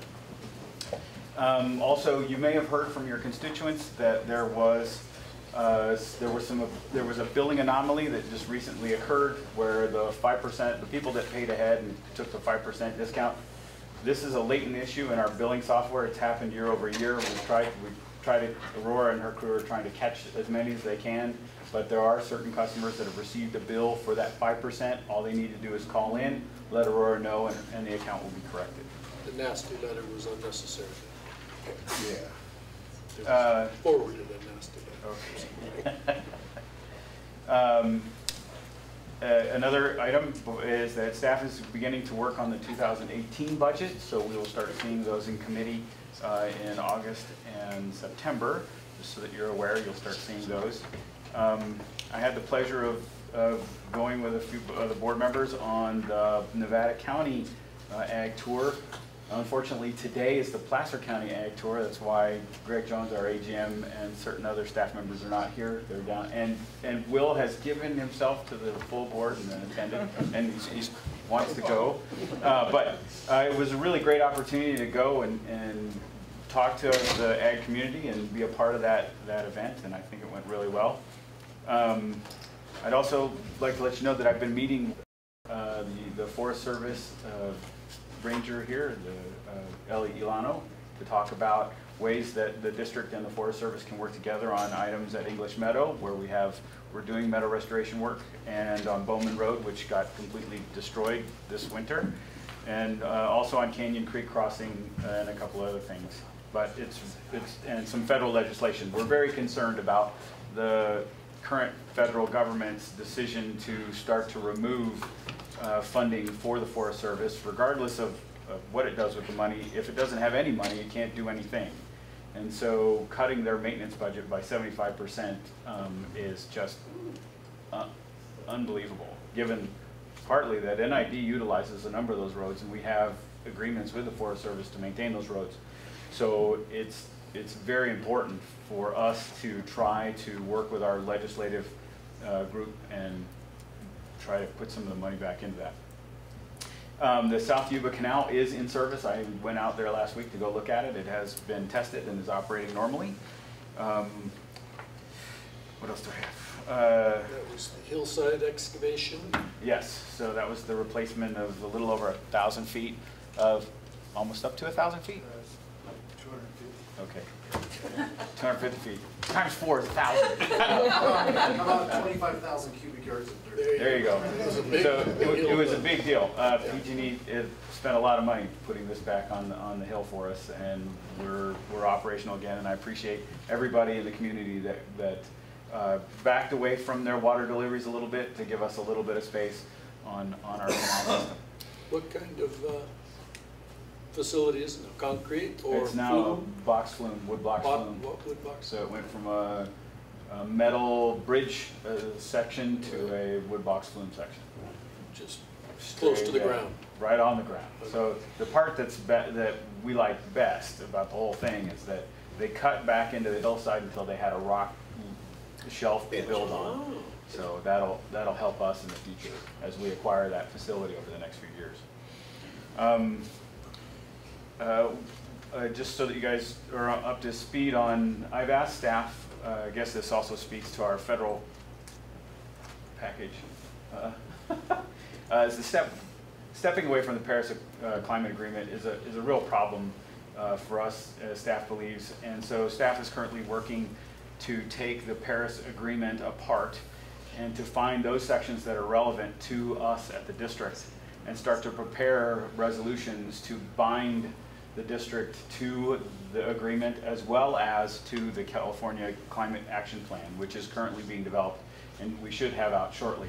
I think it's important that the district continue to show leadership, one with its peer organizations, but also as a governmental organization, and align itself with those, with that belief set. I mean, we've talked a lot about climate change and how that's going to affect the district, but we in the Sierras see it most clearly, I think. It's hard in Emeryville or in Los Angeles to see climate change happening around you. And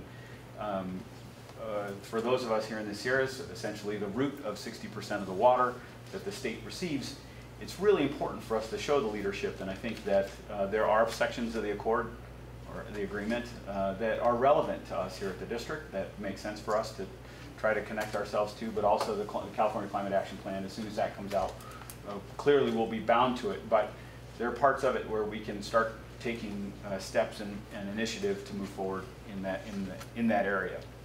We've already talked about the sediment project and how truly honored I think NID is to have received recognition from the state of the quality of our progress in terms of leading the way in terms with mercury and mercury remediation, sediment removal of our reservoirs, and we look forward to working with the state in that process.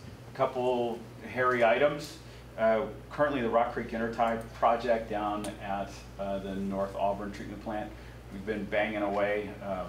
Some of the folks, if there's anybody that lives down there or works down there, we've been dynamiting rocks and smashing rocks, and we anticipate a change order for that, and so I just wanted to give you guys a quick heads up. That a change order is plus or minus right now $230,000 on $1 million plus contract, and that's solely due to rock.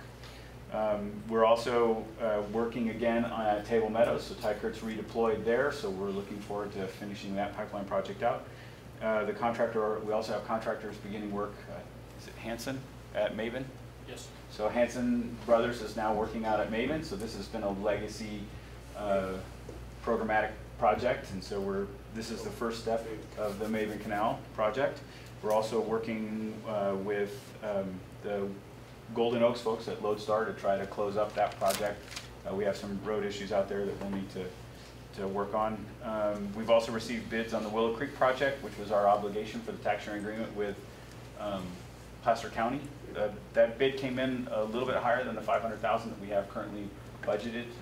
Roughly, what is it? It's a little over $200,000. So we'll be working in the capital budget right now to try to move some projects around, and we believe that we can do it internally without having to ask for reserves at this point. We've received bids for the Orchard Springs. Yeah, it was a lot more than we thought, so too high. So we're working through it right now. So. Yeah, we're gonna back out, Okay. and we're gonna and try again. All right, that design looked pretty simple to me. It should have been pretty straightforward on that. It's just a store. Okay. So yeah, the store. We had to knock it down because it's full of nastiness, and it wasn't going to survive. But okay. I think the thing is, and if you read the paper, Barbara Bashel talked about the fact that the trades are really thin right now up here, and so it's hard for contractors, and so it's driving prices up. Okay. So we're seeing market move northward, I think, for us. That concludes my update to the board. Thank you. Thank you. Go to board of directors items. I'll start at this end this time. Scott? Well, I don't believe I reported back after my presentation on Centennial to the Pinesman, because we didn't have a meeting last time or something. So there was 15 tables of 8 to 10 people, and so 120 to 150 guys in the room. And to be specific, all white males of and about the age of retirement, not necessarily everybody retired, So it was a very select sample. This was inside Leggett Pines, Pinesman. Nobody was against the dam. They all reveled in it. They were talking about fire protection and property values going up. I just made a presentation of where we're at and what we were doing. And so very, very different in South County. Actually, the people on Trotter Road, when you go out Magnolia, they're all fired up. I thought this was I thought they'd be the opposite, that they'd be concerned about the impacts. It's through my beekeeping that these folks I'm meeting with, they're all fired up about property values going up because they'd be down the street from the new reservoir. So just a different flavor. Again, we all do represent who we represent. The SIRS guy came up and wants me to do my presentation to them as well, and I'll continue to talk to people out there and see what inputs they have, which is how I kind of solicited this thing from the room. Anyway, so very, very upbeat with regards to what we're doing with regards to the dam. Thank you. Anything else? I did my thing with the plea to everybody to let's just do the pledge to earth and pledge to the flag separately. It just becomes white noise sometimes when everybody's just clamoring. So I made that earlier. I reiterate, that's all I was trying to do. They're not bad thoughts. It's just, why do we yell at the same time sometimes? Okay. It becomes a yell. Thank you. John? I've started a study on the flows of the Bear River, starting at the very headwaters of the Bear River, and at all of the points where water is introduced to the Bear River to make the Bear River flow. And the results so far are staggering. I'm sure everybody's going to be impressed why we even have a Bear River during the summer.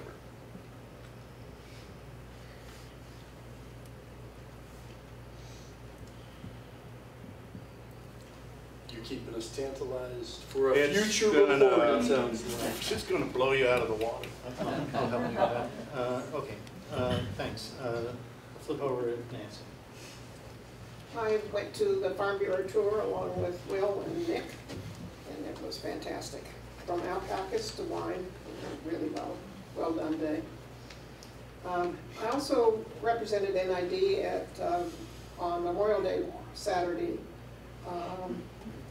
regarding annexation and also the drought. It was brief because they had a featured speaker, Jeff Dunning. Jeff's an insurance agent. He's been active in the Fire State Council for years. I knew him probably 15 years ago, working with Federation of Neighborhoods on fire issues.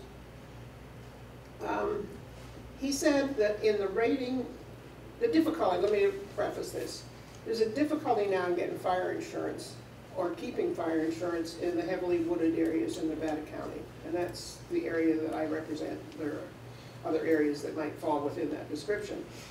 The new standards are that you need to be within 5 miles of a fire station and 1,000 feet from pressurized hydrant. That would give you the opportunity to keep your fire insurance or to buy it. There are so many places that don't have pressurized water. So I think there will be a new thrust for people to extend water lines. I got 2 referrals in the last week that I passed on to Shannon. It's not just a matter of water anymore. It's a matter of being able to get fire insurance. And probably, I would guess from the report, somewhere around 1/4 to 1/3 of people have been canceled from policies. So it's pretty scary. So I hope we can work on that. We also got thanks from Consolidated Fire Chief for the hydrants at Cascade Shores, out of the way, hard to treat for the fire problem, and they do appreciate the pressurized hydrants. So jealous. That's all I have, thanks. As Ren said, and Nancy said, I did go on a Nevada County, Nevada Farm Bureau farm tour, and we saw a beautiful potato farm, and potato chickens and hogs. Super tuber, is that it? Yeah, it was awesome. Yeah, it was, it really Good was. idea. And beautiful Ship off the setting. old block. It makes you want to, as a recovering farmer, makes you want to kind of think about going back, but I got my senses. A lot of work. Keeps that down at the shade and Yeah. came to. I came to my senses. As Rem mentioned, I did miss the Placer County Farm Tour. I did have a dispensation to miss the meeting, but I'm glad to be here. And I've been on a lot of those tours. And currently, right now, they're at a brewery drinking beer. So here I am. Here Not you too are. late. So great. And anyway, so I'm happy to be here. Okay. I think I'll pass. Which brings us to item 9, Special Districts Association Board elections. I think there are 3 people who have submitted applications. We are to submit a ballot for 1. Are there any nominations? Well, this is the Pete Campus I've known for years at a separate place. Yes. I always thought I would favor him. Okay. I agree. Same old. I've known Pete. Yep. Okay. Then roll call, please. Division 1, Aye. Division 2, Aye. Division 3, Aye. Division 4, Aye. Division 5. No. Okay. Did you close the nomination No. as the chair? No? You could have taken another nomination. I'm fine. Okay, okay. I'm fine. You know, in the past, I have nominated 2 people for LAFCO, and they have been both approved, but there's been comments that that the people I were nominating were good old boys. Pete Campa is the epitome of a good old boy. So therefore, I vote no. Don't, yeah, fine. Well, there's nothing the matter with good old boys. Sometimes good old boys are your best choice. And I agree with that, but that's just the way it is. It's like saying somebody's been in office for 4 terms. Somebody can be in office for 4 hours and not do any good. Okay. Fair enough. And good old girls are not bad either.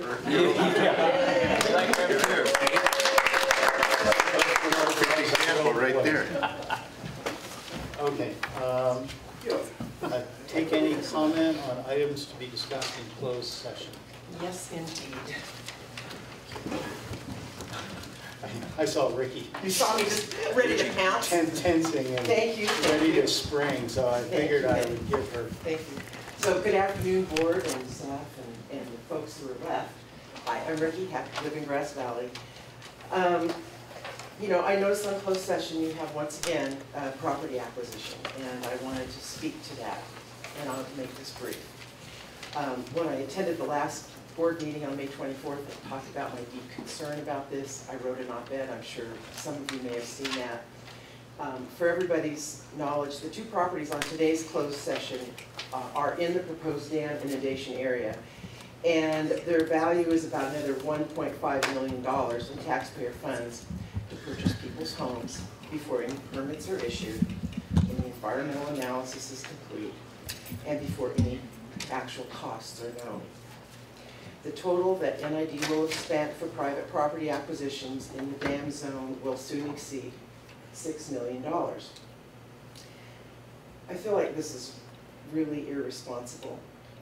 Now, Nick, when you and I met a couple of weeks ago, thank you again for your time. You're most welcome. And I talked about this, and you said, well, we consider this to be good business. Okay, that's what you said. And I'm sure that's true. You probably do consider it good business. But I'm here to tell you I could not disagree more. You know, it isn't good business to purchase properties at something less than fair market value. And I know you have an MAI appraiser. And the problem here is the definition of fair market value, okay?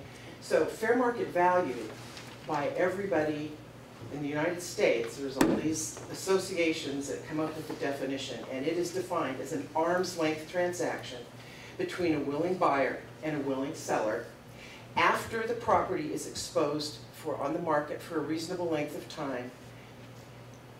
What you're doing is not fair market value. When there is only one buyer which is NID, you are all taking advantage of these homeowners, okay? I don't believe it's good business to take advantage of your taxpayers. It is not good business to bring people to their knees through pressure and intimidation. It's not good business to create a hostile environment that advantages a large bureaucracy over the needs of its citizens. I strongly believe NID's actions in purchasing these properties is unethical, and it is not a good use of taxpayer money at this time. Our community and your taxpayers really deserve better. I have taken it upon myself to track down and talk to a lot of these folks. So when I said earlier about intimidation and pressure, that is not just my opinion. Those are the opinions expressed to me by those who have been negotiated with. Again, I think y'all are wrong. I think it's an incorrect use of your time and your money. That's it. Thanks. Okay, with that, adjourn meeting.